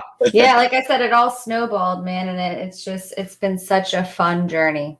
Listen, we're glad it did because here you are, and you are an amazing person, amazing part of this community, and we're very grateful for that.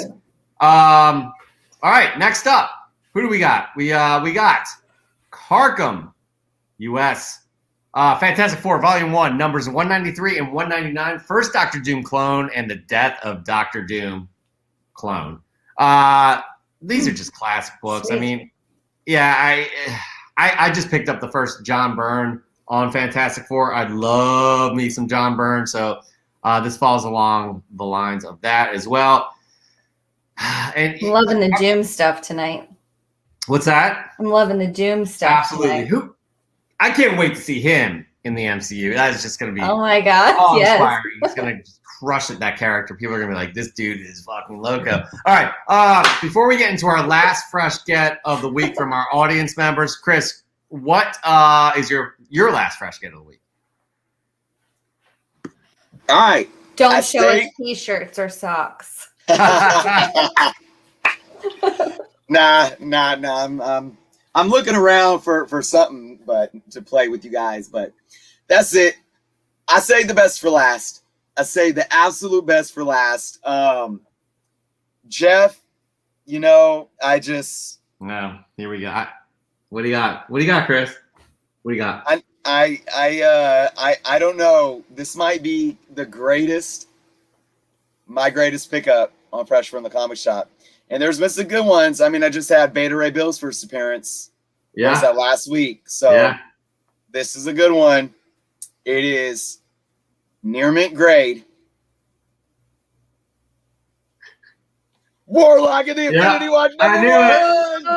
I knew it. News. Everybody. Oh, you brought out the horn. Don't be mad. Don't be mad. Awesome. Hey, I want to say congratulations because now it's like when Jimi Hendrix went on before. I cannot remember who he went on before. Is it Woodstock? At Woodstock. Yeah, it was. They were pissed. It was the Who maybe or somebody. They were fucking pissed. But that's kind of like this because this is just like now I got to show you Azores Tigers fresh get. It's not going to live up to anything close to what you just showed us. Man, the Who is awesome too. Oh, Jeff. I fucking love the Who. John Bonham. What is that? John Bonham's. Oh man, Azores. Hold on one second. X-Men number 3? 9. Yeah, but you overshadowed that with your Warlock. That ain't got I'm going with nothing. X-Men. On my Warlock number 1. No. That's what I'm saying. You destroyed him with that Warlock number 1. Destroyed. Eric says, I'm going with X-Men number 9, first meeting of the Avengers and X-Men, first battle of the Avengers and X-Men, first appearance of Lucifer, a member of the Quist alien race. So happy to have this addition to the PC. It's very much nah compared to yours, Chris. Yeah, I don't know. Azores didn't really bring his A game this week. I don't know about that. Yeah. John, I need to clarify something. John Bonham is the drummer of Led Zeppelin. Keith Moon, drummer of The Who. I prefer The Who. I love Led Zeppelin too, but anyways. I just want to clarify that because I'm a drummer. It's embarrassing what I just said. But yeah, sorry, Eric. Yeah, Chris just destroyed you with that Watlock number 1. And guys, I mean, who did the cover on that? Do you know? On this, that's got to be Kirby, right? That's what I was thinking. Yeah, it's got to be Kirby. From what, like 6? I gotta look it up. Probably like 67, 66, 67. Yep. All right, guys, my last fresh get. Michelle, you have a responsibility, so we're hoping you're ready. Yeah, dude, this is gonna be tough. It always is. But let me get to my last fresh get of the week, guys. I pulled the trigger on this. I was like, oh, this sounds like a great series, really cool series. And then I waited for the first 4 printings of number 1 to go by, and I just finally got this one. Stray Dogs number 1, but this is the Dracula variant. Pretty cool. Oh, that's cool. Yeah. So I'm gonna read this, but this got hot for a minute. It may still remain hot. Who knows? But this is the 5th printing. So that was fun. Local comic shop hooked me up. That is right there, guys. That ends our submissions for Fresh from the Comic Shop. Michelle, you have it's time. Is it time? Like right now? Like I gotta. Yep. Listen, here's the deal. All right. We can play the Jeopardy music. No. We don't have the right. We can't afford that right now. I'm stating that as fact. So, all right, Michelle, what do you got? So, like you were saying in the beginning, we got the criteria. It has to be something unique. The presentation matters, and the story behind it matters. The story in terms of like what it means to that person. Yeah, what it means to that person, right? No, I'm just clarifying that, making sure everybody understands that. Yeah, not the story of the Exactly. comic. Yeah. So, okay, Dan and Azores always freaking kill it. Yeah, it's unfair. Like I said earlier, they're like on a separate level from everyone. You know, like absolutely fire books every week. So I'm sure if I don't pick them tonight, they'll have a chance next week. Yeah. So I like the 3 that I liked the best was the Strange Terrors, the pre-code horror. Mm-hmm. That was really Mark cool. Lineker. Yeah, that's awesome. That. I love Right that here. stuff. Okay. Super cool. And then we had Sicilian Comics with the 3 issues of Fantastic Four. I forget what issue. Yeah, I gotta.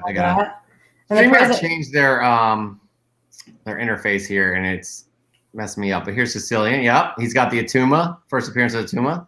Yeah, that's pretty cool. Okay.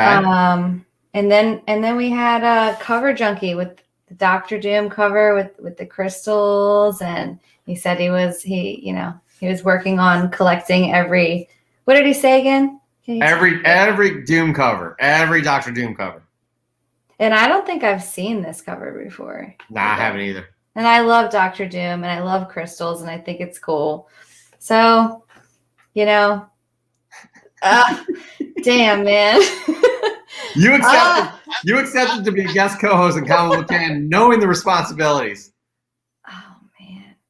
The pre-code horror, I feel like the presentation could have been a little bit better with the photo. Fair. Did Sicilian Comics say anything about those books? Let me get back to you. That's important. It is important. I just because any of those three could have taken the cake, but if you have the whole package. Statue guarding my new high grade copy of Fantastic Four 33 just added to my PC. And I do like the figure with it. All right. Jeff, Chris. Okay. It's either the Fantastic Four or the Doctor Doom with the crystals. Okay, now. Man. Oh! If you're having trouble making these decisions, Forever can help you pick comic book. Yes, please. Grover is superhero, and Grover no like super villain. So I don't like Dr. Doom. No. All right.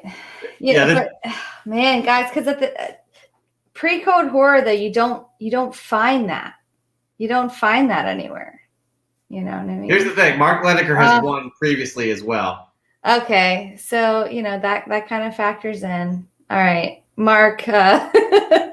Mark, you clearly have great Sicilian taste. Comics has won previously as well. Oh, that doesn't. Okay. So it helps you out right now. Because Sicilian Comics was with the Fantastic Four. All right, Doctor Doom crystal presentation. We got the nice story. He's trying to fill this Doctor Doom cover run and something I haven't seen before. And yeah, man, there you go. Cover Junkie Comics is our first semifinalist of August. He will go up against next week's winner to make it to the finals. Michelle, you did a great job. It's not easy. It's a lot of pressure. Not easy. But that's a cool you did cover, a man. fantastic job, and that right there ends Fresh from the Comic Shop. But before we end it, Chris, let's let them know how they can enter next week. Oh man, good job, by the way, Yes, Michelle. kudos. I love that setup, and I love the crystals too. And Cover Junkies, congrats for being a semifinalist. All right, folks. Once again, link below. Click that link to the Whatnot app. Download the Whatnot app. It's really easy to set up. Once you're there and you're in the app, find us at Comic Book Canon. Give us a follow. Once you do that, then you do the normal stuff that you do on Instagram. You take a picture of your fresh get, post it on Instagram, leave the hashtag FFTCS, and tag us there as well at Comic Book Canon. You submit it each week. We pick the four semifinalists. 2 will go head to head. The other 2 will go to head to head. Then we'll have the 2 to pick the finalists from there. That is a fact. Well done, Chris. And one final reminder from this episode, you can win a 9.6 X-Men number 4, courtesy of Whatnot. Again, that there ends Fresh from the Comic Shop. All right. So much fun.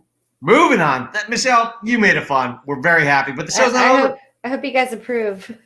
No, we absolutely do. It's not. That it's was not tough, easy man. to pick. I think we have one guest that actually asked us to pick. I cannot remember who that was, and we did. So you did it. You made a decision. I'm proud of myself too, because I am the most indecisive person on the planet. It wasn't that bad.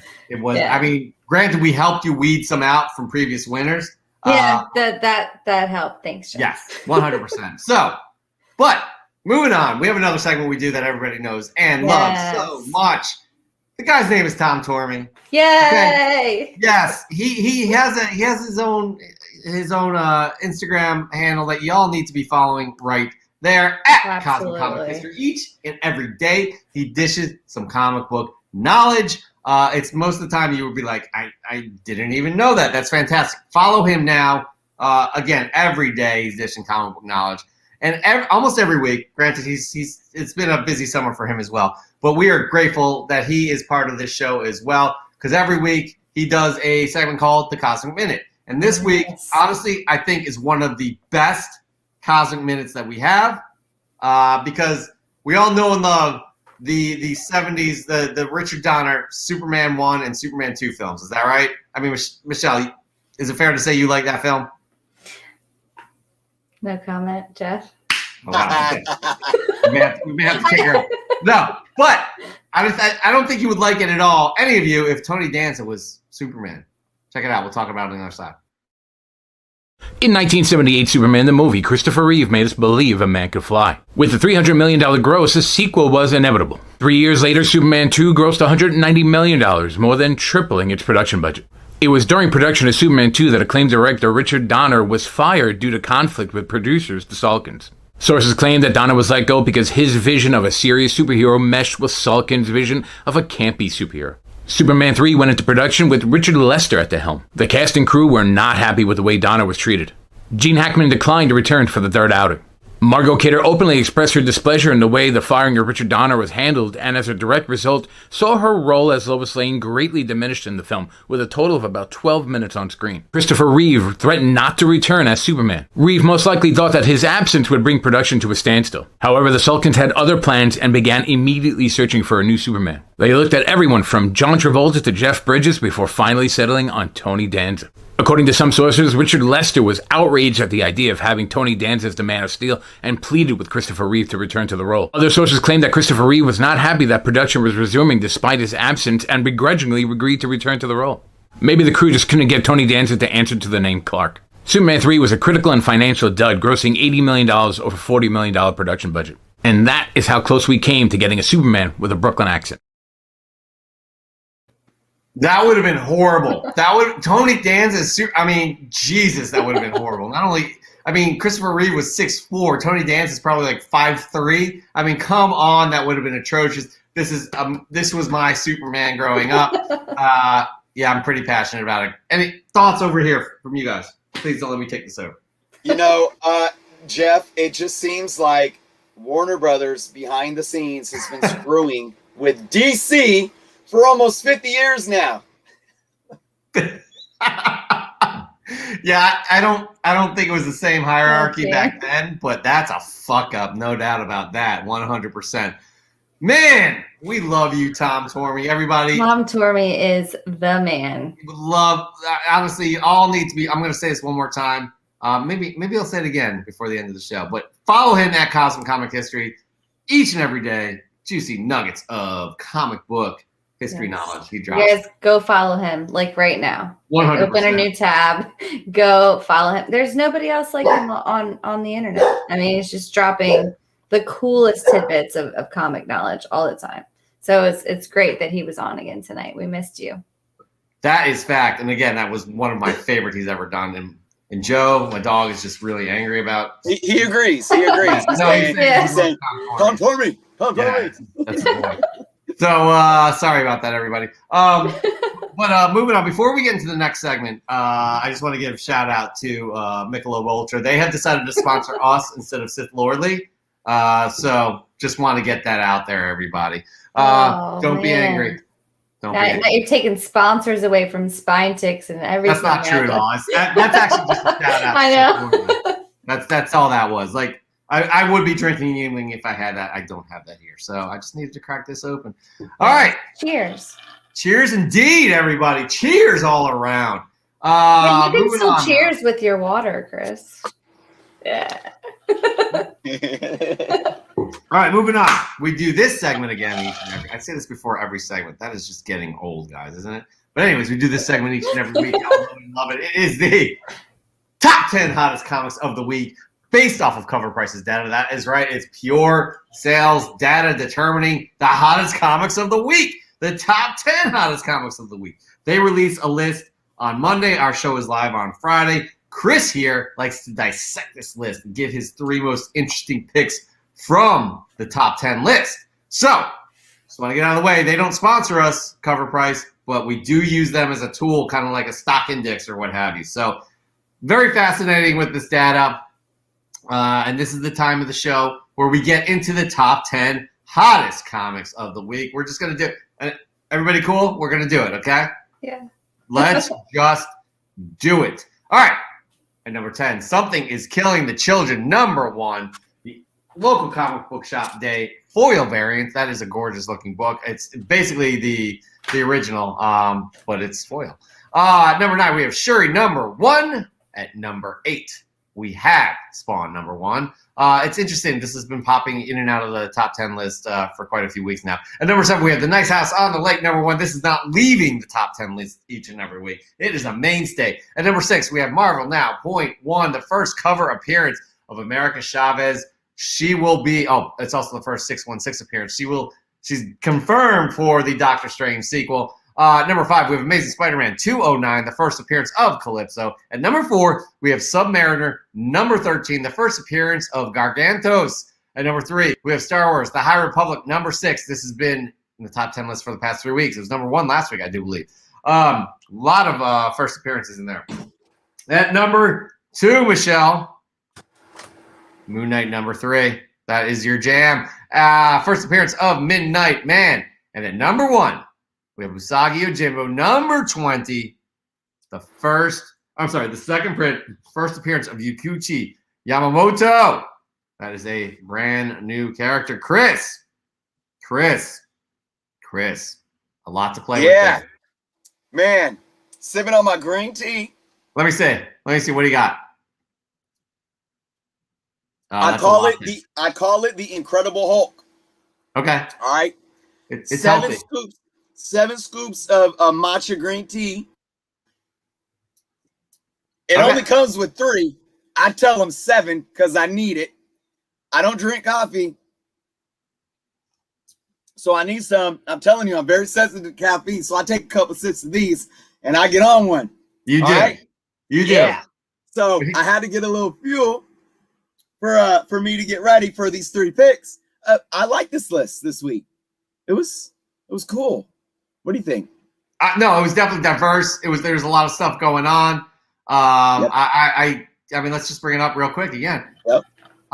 Michelle, not sure if you had time to dive into this list as well, but it's I actually had 3. 3 surprisingly. out of 10. That's really good, actually. Yeah. Not many people have 1, so there you go. But Chris, let's just get into it. What is your first most interesting pick that you see from this list? All right. I like what you said, Jet. Very diverse. We saw some things on this list that really kept it fresh for me this week. My number 3 pick, and I like what this book has to offer and why it's on this list. Marvel Now, .1 from 2012 is my number 3 pick. This is technically the first cover appearance of America Chavez. It's also the first appearance of her in the 616 universe. This is these .1 books.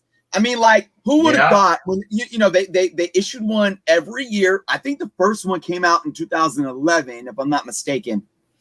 And it's like, who would have thought as these books were coming out that they would be anything? I remember myself and my son, because my son has a few of them, a couple copies each, and we were buying them maybe in the dollar bins or just in the back issue bins for $2-3, whatever.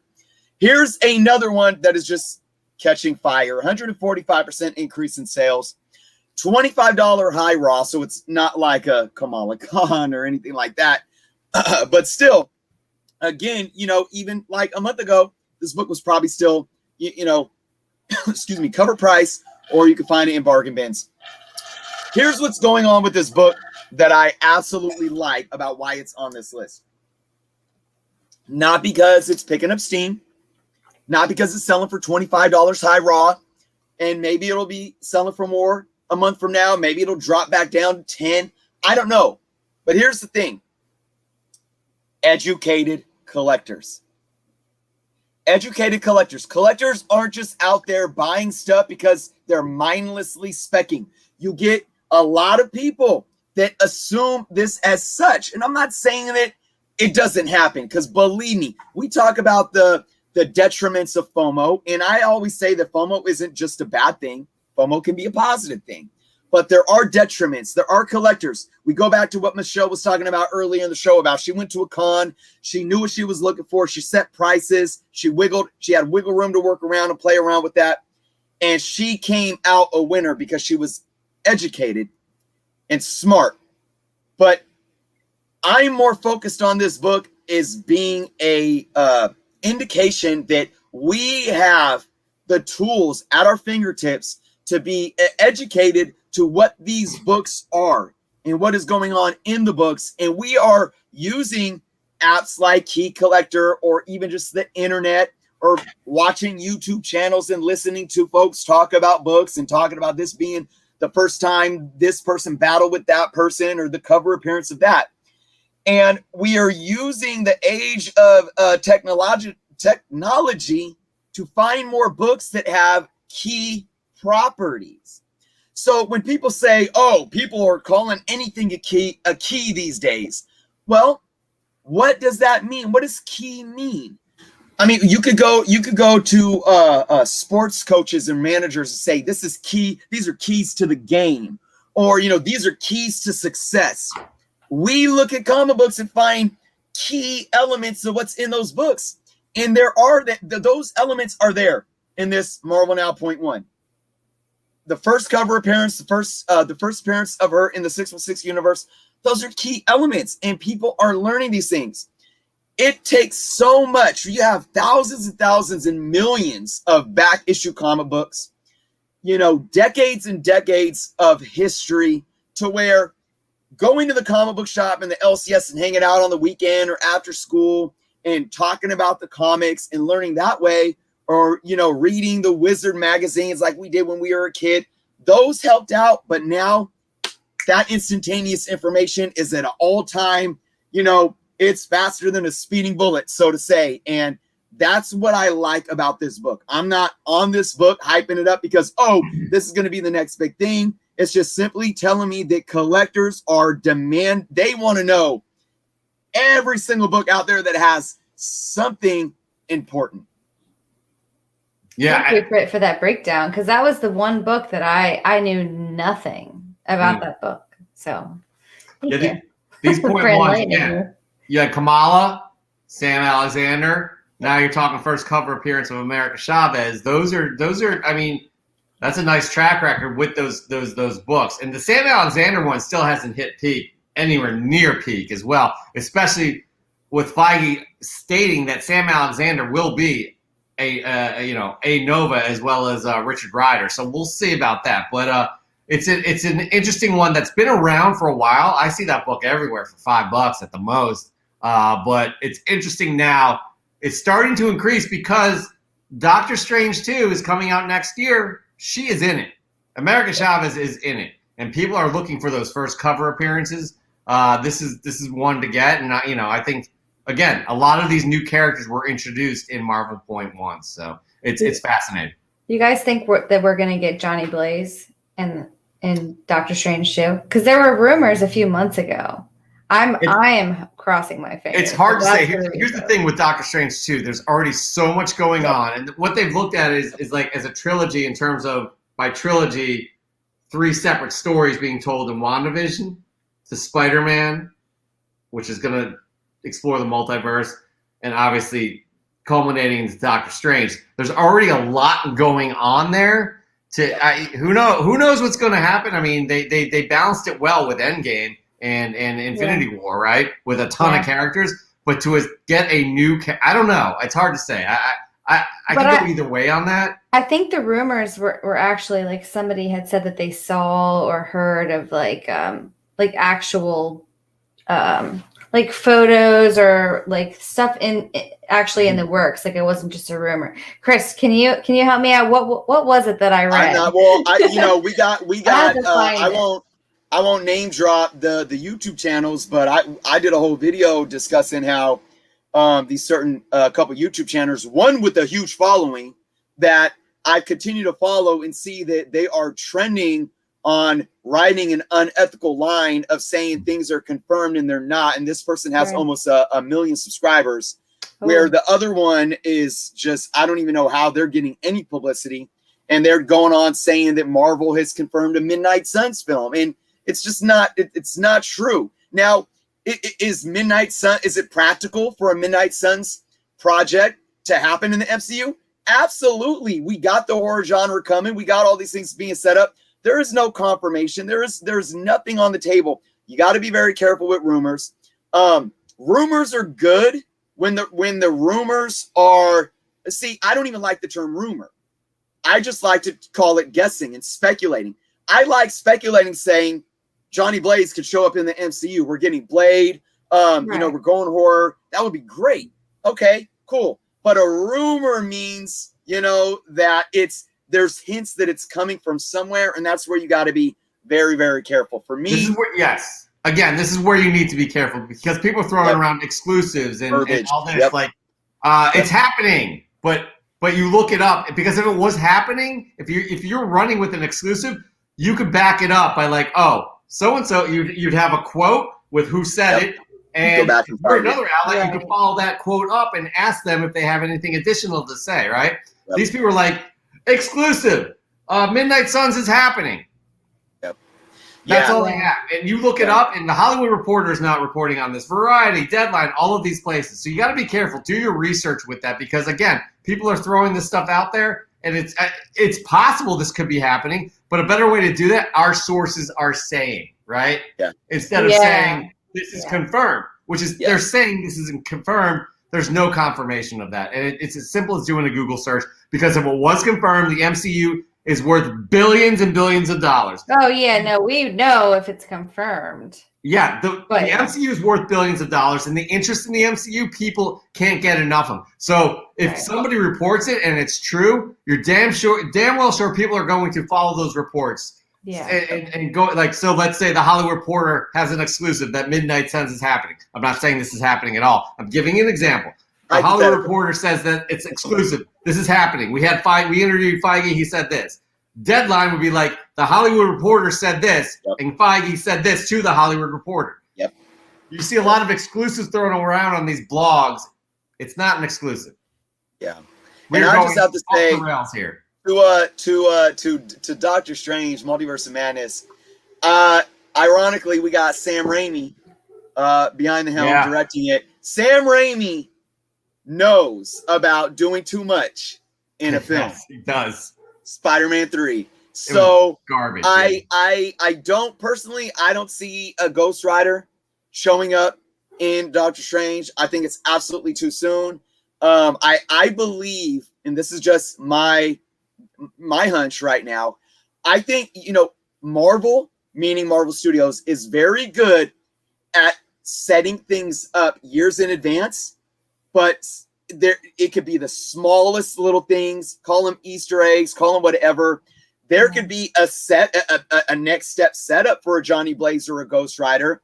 There could be a setup for a Mephisto, but those setups can be happening for 2 more years. I actually don't think we'll probably see a Johnny Blaze Ghost Rider until after Blade, in my humble opinion.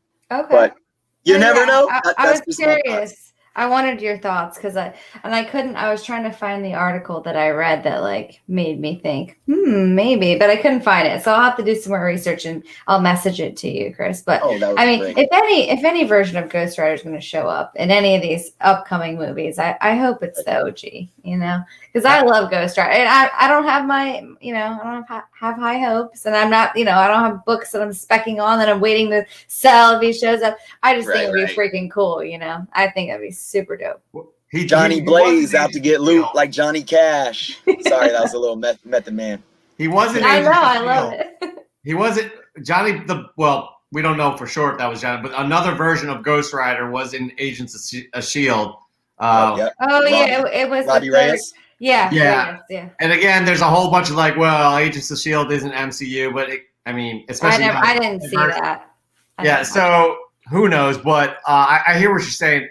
I would love to see. Honestly, My Ghost Rider is Danny Ketch, so I would love to see Danny Ketch in there as well. I don't have any of those comics though, so I don't know. Yo, that artwork on that run, that early '90s with Mark Texeira. Oh my God, you got to check it out. You got to check it out. I'll start getting those once I finish the original run. Fair enough. I'm almost done. I have like 15 I'm left about to go. say that's gonna be right around the corner. Yeah. So, sorry to get us off track again, guys. All right. No, honestly we love it. Don't be sorry. This is your show. We told you it's your show. We're gonna revoke your co-host response. We're gonna revoke. You're out. No, just kick me out now. Peace, guys. You're like, I gotta go to bed anyways. All right. It's early. Second most interesting pick. What do you got? All right, my second pick again.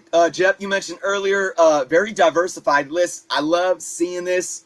And remember, this is the top 10 hottest selling comics. And when we get Bronze Age books selling and on this list, I get ecstatic.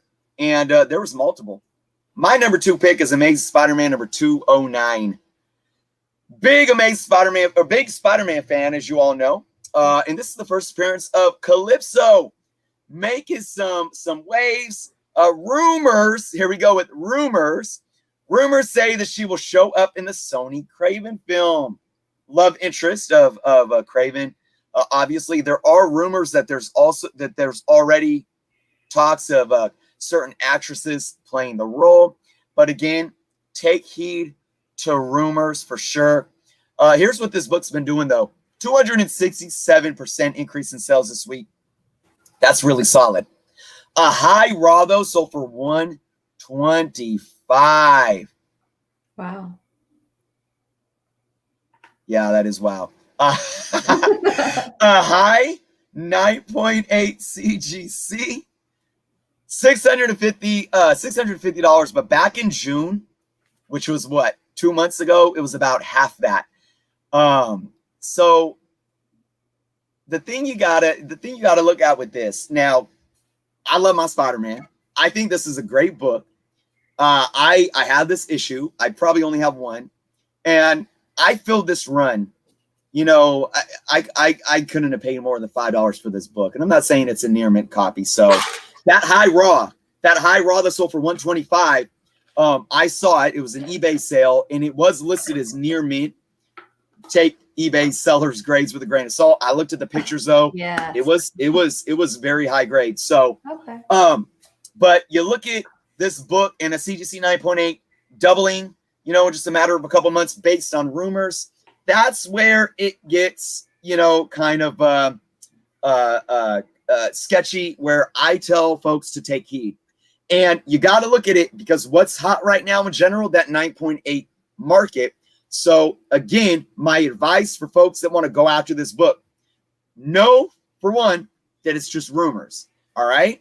And then you got to play around with it though, because you got to sit and say, well, if the rumors are true and I wait and I really want this book, I might miss it for where it's at now and it might keep going up. If the rumors are true, it's going to cool off and drop back down.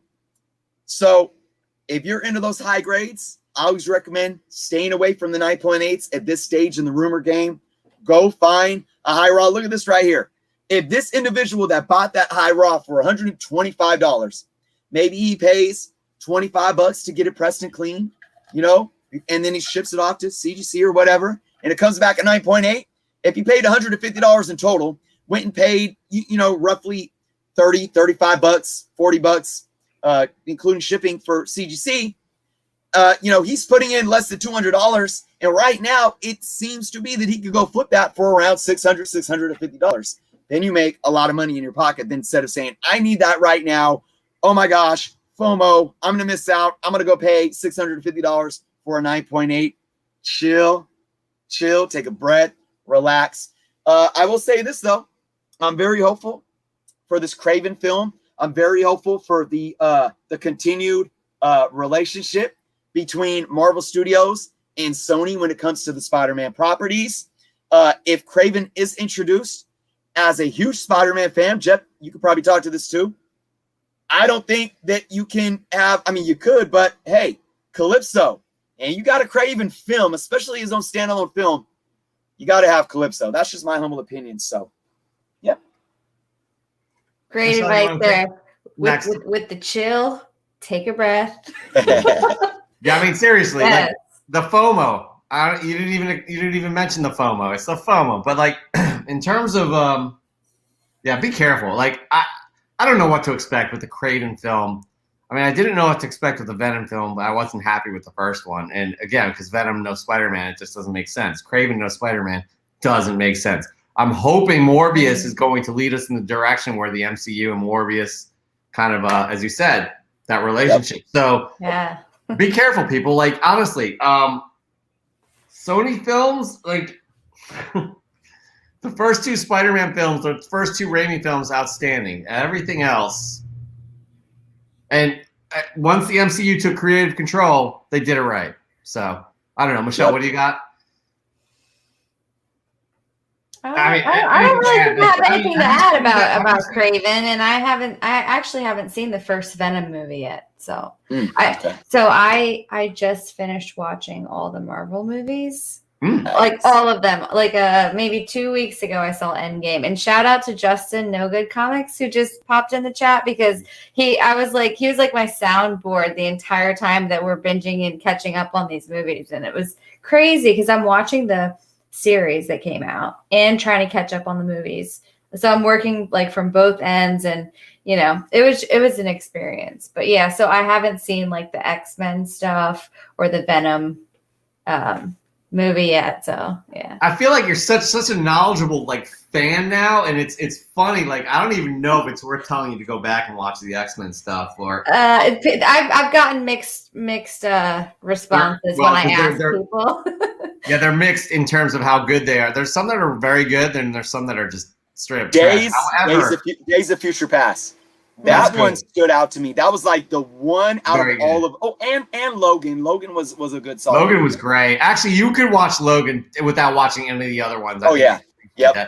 I'll tell you what, the first two Raimi Spider-Man films, the early 2000 ones, I have no hesitation in recommending those. Those are two of the best superhero films of all time, in my opinion. And granted, Chris and I are biased because we're diehard Spider-Man fans. Well, I will say I wasn't.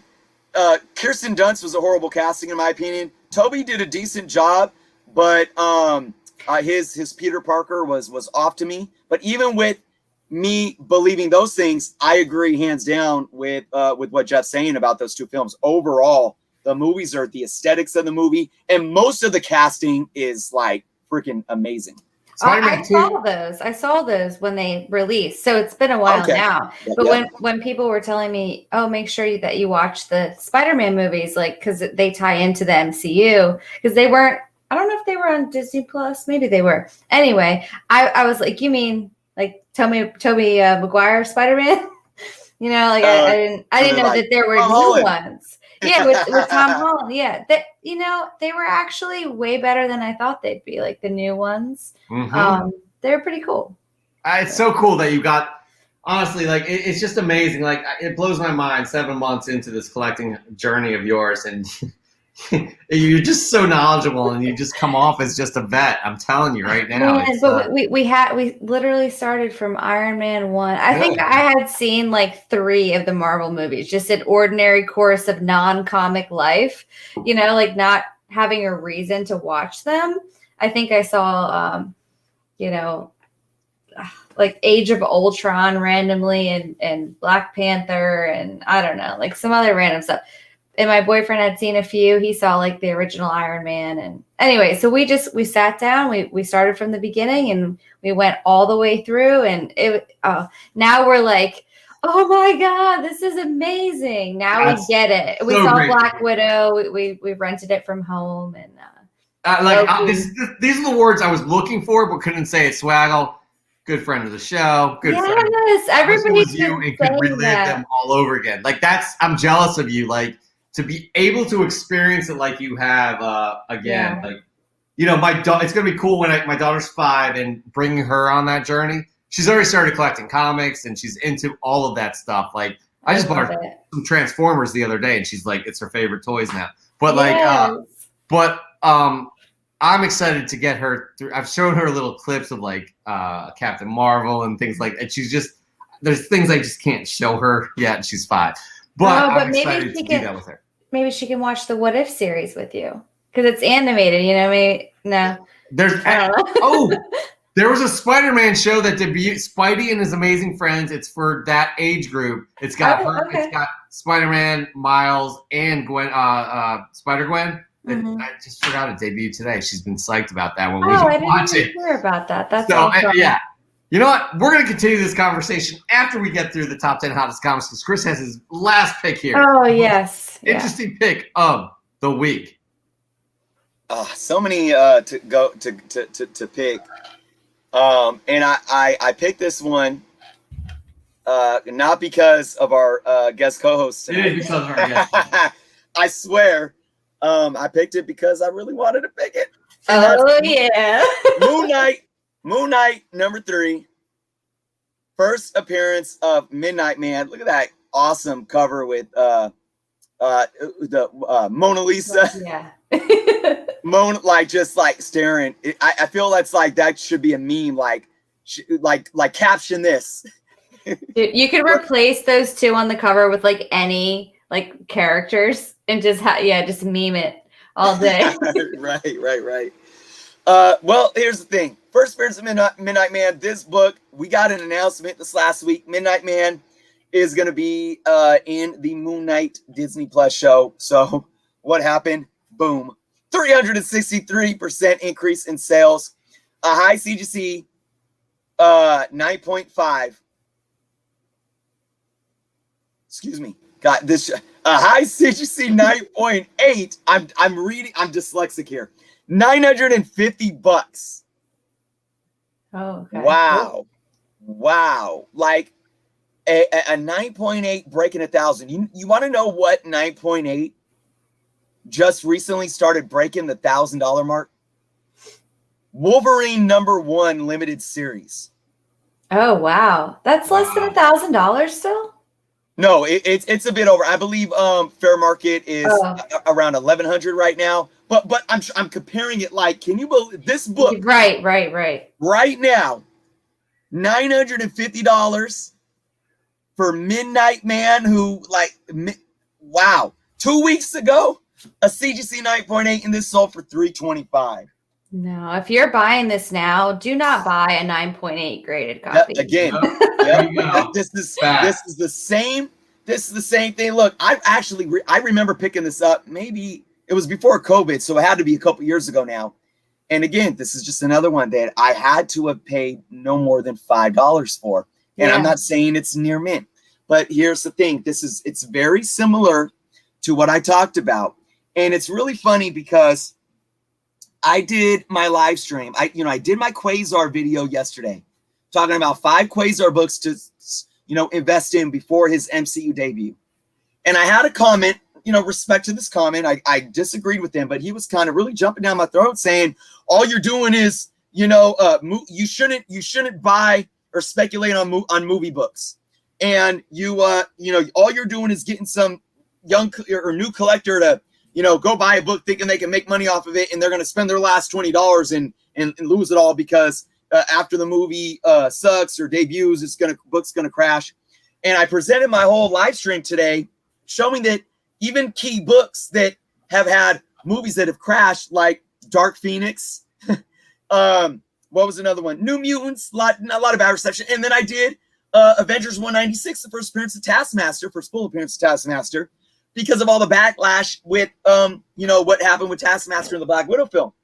And I showed that even after an announcement and after a casting, even if the movie does bad or there's negative backlash, even if the book drops off a little bit, there's a new floor, and it's never going to go back down. So I crunched the numbers and I said, even if you bought these books when we already knew the movie was coming, we already knew the character was going to be in it, and you sold it today, even though it's dropped a little bit since right before the movie came out, you would still make a profit, right? So that's usually what happens. But that's why when it comes to speculating and when it comes to investing and wanting to invest to be mindful of return on investment, whether you want a return on investment because you want to flip it and make money, or you just want a return on your investment to hold as a long-term asset, right? The way you do that is you educate yourself. So when we got a Moon Knight announcement, what should you have gone out and done? And you got all these resources. You got Key Collector. And you know, and I know Key Collector, sometimes I think some of their labeling I feel like is inaccurate, whatnot. But you can literally go to Key Collector. You can look up character by character, Moon Knight. Or you can look up the Moon Knight series. And it'll list every single book that features that character or that series.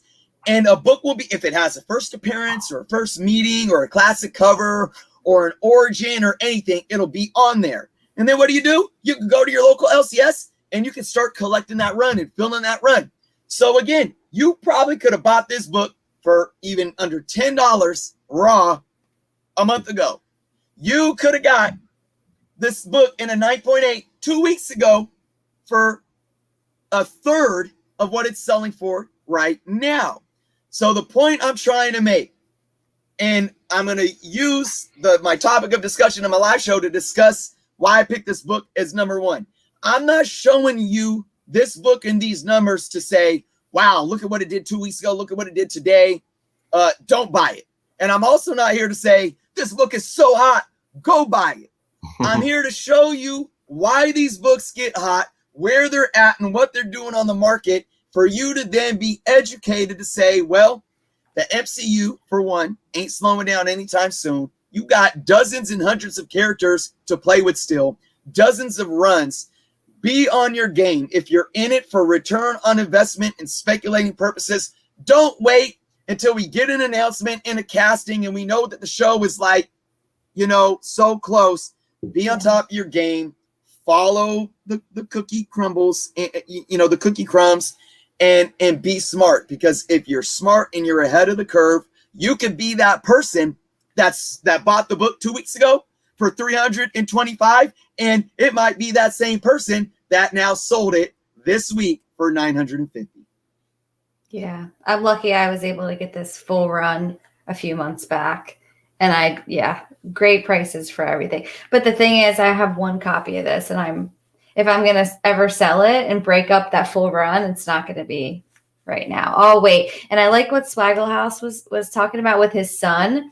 So, like, I have a feeling that in the show, they're going to do like a flashback to the original Midnight Man, because I think they confirmed that it was Anton Mogart, which is the original from this book.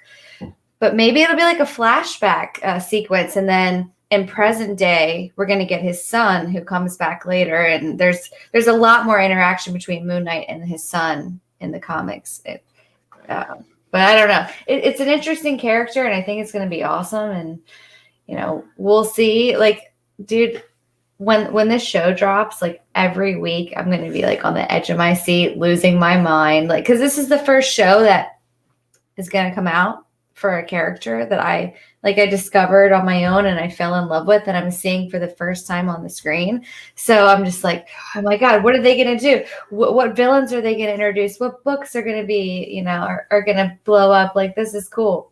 But this one was the first book that I'm like, oh, this book is starting to get some buzz. I have it in my collection already. It's a good feeling, you know?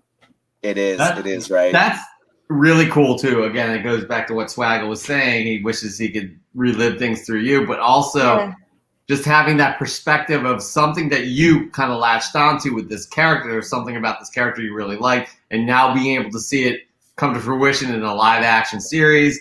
That's exciting stuff. That is absolutely exciting. And I think I saw you post this book months ago, by the way.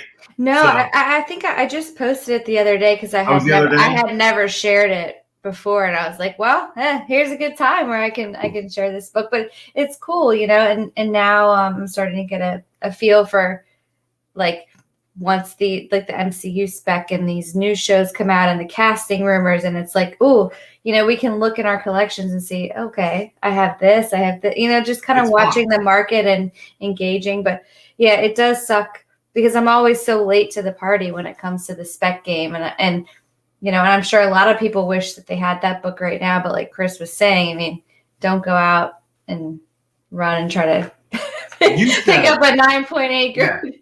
Yeah, absolutely. That's it. That's the ship has left, right? You know what I mean? Yeah. Like you missed the bus on that. Don't expect to buy that and expect some kind of crazy return on investment. Right. So it's just you got to be smart. You got to do the research, and granted, this would be a tough one to kind of, I would say, guess upon, right? In terms of the show. Or is it obvious? Like I wouldn't think it is, but I think a lot of people are jumping on it right now.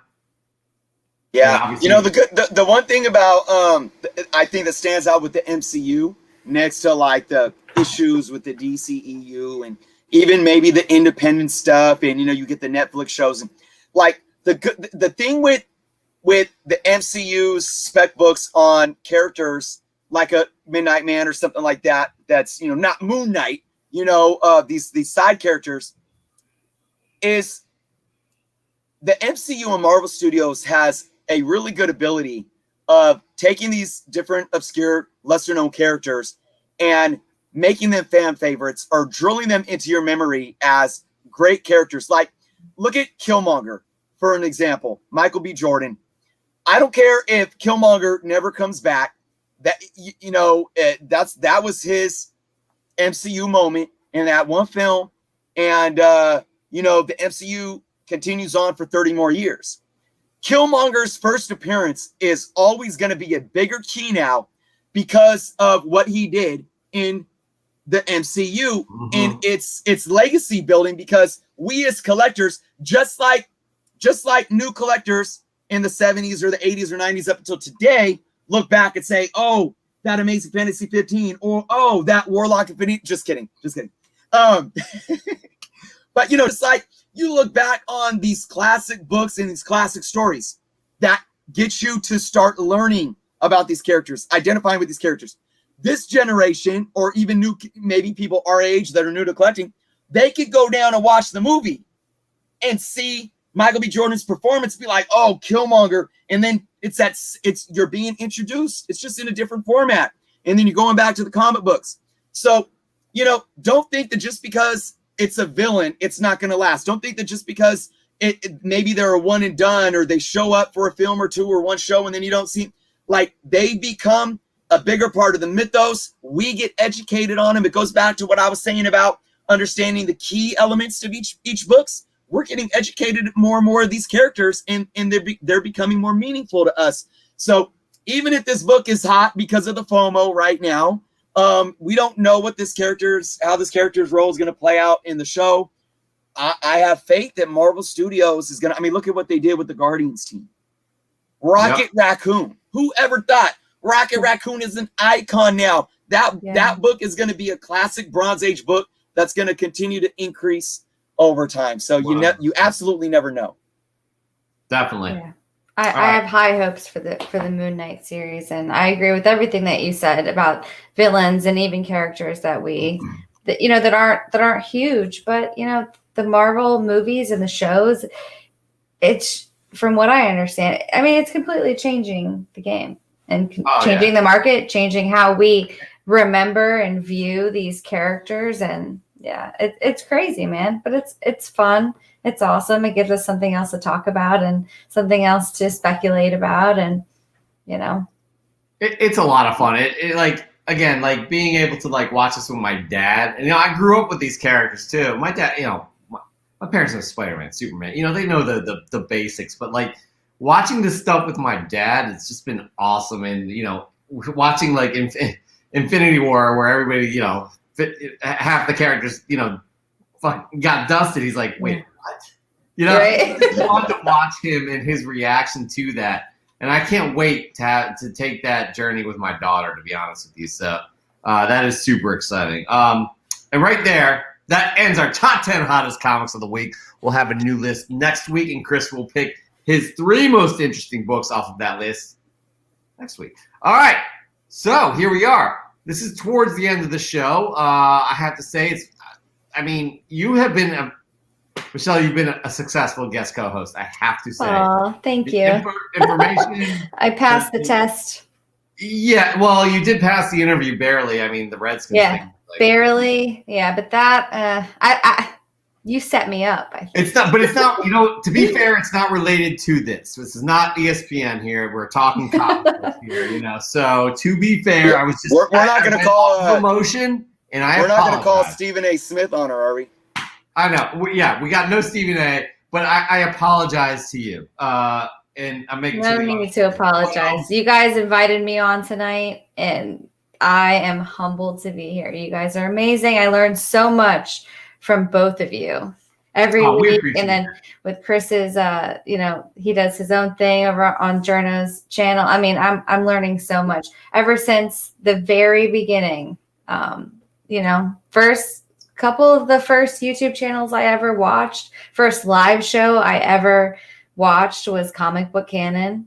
You know, before I even created MoonLit Comics, I was over there, and Jeff called me a Shell X for like, you know, 3 months after I changed my name. But no, I mean, you guys are awesome, and discovering you guys taught me a lot, and it also led me to discover the rest of this community, and it's been amazing. So I'm honored to be here. It's been a lot of fun.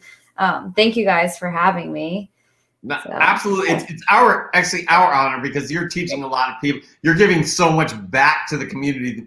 I think more than you actually realize. You're new. You're like, you got maybe the mindset, oh, I'm new at this, but you're not. You know what I mean? You've absorbed so much, and you've given so much back to the community. So it's like, seriously, like our honor to have you on. Even a guy like Dan De La Torre, who we've kicked off multiple times. He's Who's this guy? Dan? I don't know this guy. No, Dan is amazing. I actually met Dan through you guys in the live chats. And it was like Dan, it was before I even had my MoonLit Comics Instagram. And it was before Dan even had one single post on Instagram. Because I remember we were messaging, and I'm like, oh yeah, like, no, you're not, you know, where's your post? That's crazy. And now, that's crazy. Yeah. So Dan and I both, we've come a long way over the last 6 or 7 months individually. You know, he's a great friend. I do want to ask again. You know, here's the end of the show. We can kind of free flow, free form, because you know, freestyle, Chris. Oh yeah, freestyle. No, I'm not gonna do that. I'm not gonna put you on this. I am the drummer. I do need to give him a beat. That'd be pretty sweet if we did that. But actually, I do want to.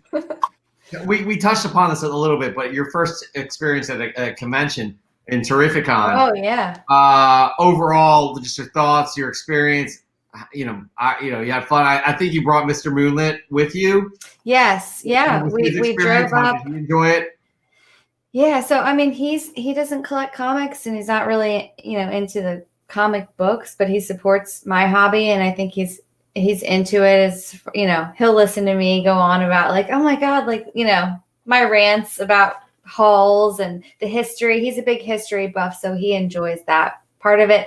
And we've watched all the movies together, so he's super into the MCU and the shows and the movies. And but yeah, so, and he had a buddy, a Marine buddy that lives like 45 minutes away from the casino where the convention was. So we went up there on a Friday. We came back on a Monday, had a long weekend, visited friends, did the convention. But yeah, it was everything I expected and more. Like, oh my God, I was looking forward to it, but I had no idea how much fun it would be. Like, and it's overwhelming though, I think. For the first convention, it's like, oh my God, there's so many people to meet and places to dig. Like, I mean, I can spend 4 hours in my LCS just like digging through bins and talking to the regulars and talking to the owners. And like, oh my God, I definitely needed more time at the actual con to shop and to check out Artist Alley and to just, you know, meet everybody from the community. And it was an absolute blast. You know, and then after hours is like, oh my God, I almost felt like I was having a reunion with friends. Rather than meeting all these people for the first time in person. It was like meeting people that I've known because of Instagram and YouTube, and it's insane to me that this existed. Well, Miss This Caroon, exists like this. The convention was rad. Oh yeah, yeah. Cosplay. Yeah, I mean, dude, there was. Oh, I was in heaven. I was like in Disneyland, for a weekend. It was cool. Yeah, he just said that she was in heaven. Oh, You have an interesting perspective here because Chris and I haven't gone out to those kinds of events yet, and being cooped up in the pandemic and meeting all of these amazing people. For Chris and I Chris has been doing this for longer than Comic Book Canon has been around, but we've been doing this for over a year. And being able to, we talk about this all the time, being able to meet people and interact with them. What you just said hit a core with me, is basically that it was like a reunion. Yeah. But you never met these people before face to face. It's crazy. It's insane. Like, I've never been in anything similar, like any type of similar circumstance in my life where you're meeting people for the first time that you feel like you know and that you love and that you've built friendships with. And when I started collecting comic books, this is the last thing I ever expected, was to make friends and to find this community. And it's like the convention was great. So much to look for. I got great books. I met creators. I got books signed, the cosplay, just all the stuff to see. But like, the community just takes it to another level. And it was so much fun. And I cannot wait for Baltimore, October, the weekend before Halloween. So if anybody's going to be in Baltimore, let me know. It's going to be great. Yeah, Chris is dying because he's on the West Coast, and he feels like there's more people on the East Coast, and I'm not sure. There's a lot. You got a lot of people on the West Coast, Chris. There's a lot. But the problem is this. I swear. Like, Swaggle's in LA. He's 8 hours away from me. California is so big, where it's like, I'm like 6. You guys are like, oh, you're 6 states away. Okay, that's an hour and a half drive. I'll see you in a minute. I could be down there probably in 3.5 4 hours. Yeah. Yeah, I mean, it was like a 6-hour drive. Well, it was supposed to be a little under 6-hour drive from right near Annapolis, Maryland, up to Mohegan Sun in Connecticut. But it ended up being longer, but it's because of traffic and stuff. Oh, shit, yeah, I mean, 6 hours to drive all the way up the coast. Team Nerdberg is coming to Baltimore. Wow, dude. Chris. Yeah, no excuse, guys. I mean, Chris, you can crash it at my place, although we're 4 hours away at that point. So 4 hours is nothing for you, and just take a weekend, take a weekend trip. You'll be welcomed to the East Coast with open arms. Yeah. That honestly, that Chris and I talk again. Like, I'm ecstatic that you got to experience something like that. This is all new to us too, because like being in this virtual world, it sucks. But being able to meet people, have the potential to meet people, and having these dates come down the road. Granted, who knows what's going to be happening? Right. Fingers crossed, Baltimore Con will still be happening by the end of October with the way things are. But, as long as it's open and it's safe, we'll be there for sure. Well, I'm super glad that you had a fantastic experience with that, especially like I feel like you're kind of hooked on conventions. Yeah, I mean, I hope that was just the first of many. I always thought I'd go to a convention, like in the beginning, I'm like, yeah, I'll check out a comic convention. But I pictured like going by myself for the day for a few hours and just like kind of shopping and like, just super casual and like leave and be like, oh, that was cool. Yeah. But no, it's like so much more. It's so much I'll tell you more. what, It's amazing. I'm glad your first experience wasn't like San Diego Comic-Con. That place is a fucking shit show. And like, oh, are you serious? Yeah, I think you had a better kind of more accessible experience. San Diego, I've worked at San Diego Comic-Con for like other outlets I've done things with. I've never gone as a fan. I've had access to go and brought my friends down or whatever. I would never pay to go to San Diego Comic-Con. I can tell you that right now. And okay. I mean, there's 100,000 people that are walking through there. It's like a big. Huge, and it's okay. This experience, what you're explaining to me, and especially like the pictures that I see on Instagram of you guys hanging out, having drinks and stuff like that, just looks so cool and more almost like intimate in a way, if that makes sense. Yeah. I mean, and I don't have anything to compare it to as far as like the Exactly, scale of the convention. But I mean, to me, it seemed like a pretty big convention. But I don't know, somewhere like, New York Comic Con or San Diego. That's I a mean, big that one, might too. be like an absolutely insane, like insanity. Just But Yeah, you used to live out there? On the West Coast? Is that I'm why sorry, what's that? you used to live out on the West Coast? Is that Yes, why I you lived in worked LA there? for quite a while. Oh, okay. But again, I don't think New York Comic Con would have been a good first experience. But that's again, Right. It's insane. But Chris, super happy. Do you do cons? Do you go to conventions? Are you planning to again, or? It's been well, I mean, obviously COVID. Yeah, but like even before that, I think the last one I went to, I don't think I went to one in 2019. But I would go to a couple a year for like, and then my kids, my kids were always dressed up, especially my little dude. He loved, like, my little dude who is now, he just turned 14. So he's not that little anymore, but he had a whole closet full of costumes. Like, we used to go to, like Walmart or whatever after Halloween and go buy like Star Wars superhero costumes for like $2 each. Yes. And he just would love dressing up, and it would be cool because every time we go to a convention, he'd get dressed up, do the whole face paint and everything.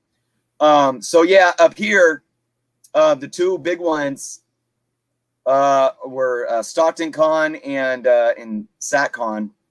And those are always great. I mean, and then there's been some little ones. And even at the littler ones, I mean, it's always a positive experience in some form or fashion, especially if you're taking your kids.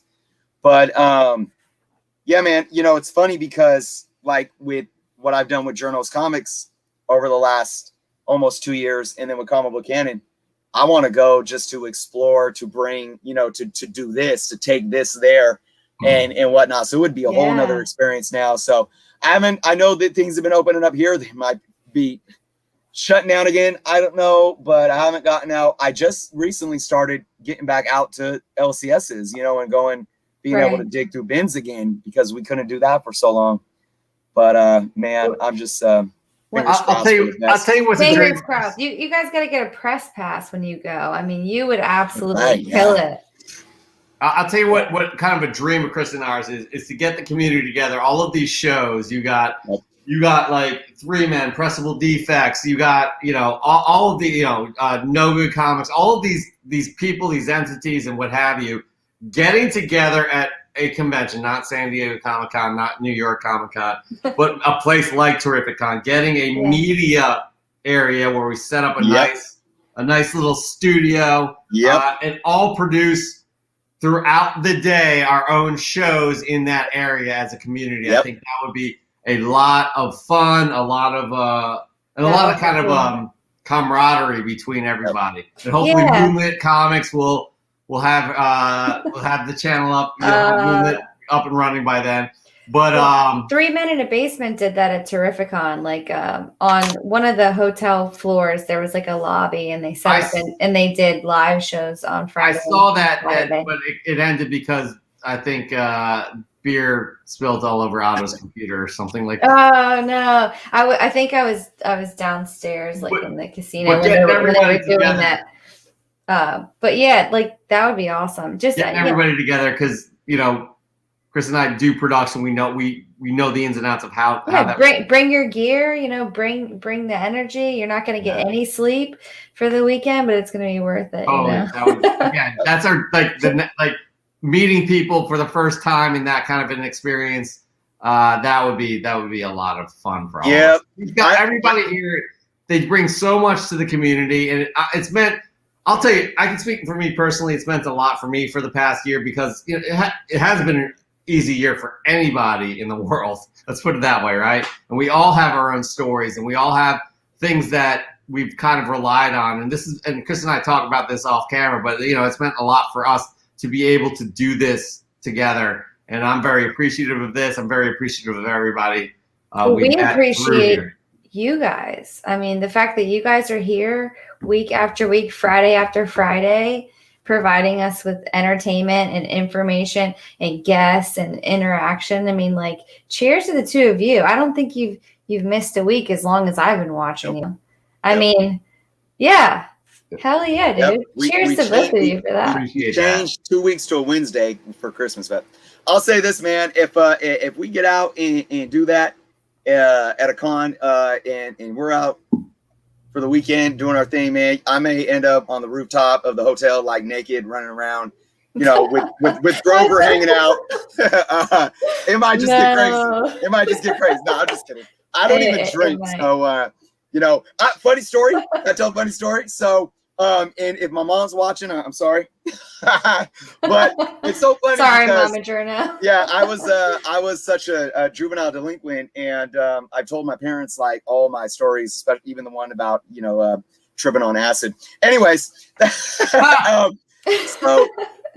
I was, you know, like I was a mess. I think I was like 16, and I was kicking it on the block. And there was the Gables Motel, which was like, you know, like the dope spot motel, you know, where I ain't even gonna get into that. Anyways, we so all it was have like one of those in our town. it was the holidays. It was like Christmas time, whatever. And you know, I probably had, like usual, a 40 ounce of OE of Old English, some blunts. I might have had some like Hennessy or Alizé or something going on, and I was just tore up. And I ended up getting on top of the roof of the hotel where they had the little Santa sleigh with the reindeers. Oh, right? No. And I was sitting in Santa's sled, you know, like doing the reindeers, and I knocked one of the reindeers off the roof. It was a mess. I ended up getting down without like breaking my legs or neck. I don't know how that happened, but good times. But yeah, I don't drink or do any of that anymore, guys. So I promise, if we are at a con, I was just kidding. I might, you know, I might bring my socks to get pressed, you know, because you know, keeping the pressure clean. But he says all that to say that he's gonna fly out to Baltimore, and we better be ready. And Jeff, you gotta come to Baltimore, man, because you're only like what, 3 hours away. I mean, my parents live. I mean, we'll see. Yeah, we'll see what the conditions are. We got a few months, you know. We'll gauge it over the next month or so, and But Michelle, we gotta thank you so much for joining us tonight, and thanks for having me. You join the show. Like we gotta have you back on again. You are so knowledgeable. You are so passionate, and you are honestly a member of this community that gives so much back, and we applaud you, and we truly thank you for joining us tonight. Thank you so much. I am passionate, but I'm still learning, and I'm always learning. But aren't we all? You know, that's the beauty of this hobby. There's so much to learn, so much to discover, and this community is amazing. You guys are awesome. Thank you for having me on tonight. This has been amazing. I just want to say final word too. You know, I appreciate you know the feminine energy. Being a woman in this hobby, I think, can be challenging or intimidating. And let me not speak for you. I'm trying to be cautious of my verbiage here, but you know, and I've talked to other women. You know, I think it's tough. We as comic book lovers lived through childhood or teenage years in a different time, probably, where it was tough for us to even, you know, say I like geek stuff and comic books, and you know, you feel shame, you feel like you're not accepted. And I think you being here too is you're being a role model to, you know, people like Jeff's daughter, you know, and these younger girls that are watching, saying that this isn't just for men, you know, this is for boys, you know, this is something that is for everyone. And I think that's something too that goes without being said. You are, you know, whether you're conscious of it or not, you are modeling that role to show other people that might be, you know, especially women that, or young girls that just might be scared about admitting, like, I like superheroes, and that's okay.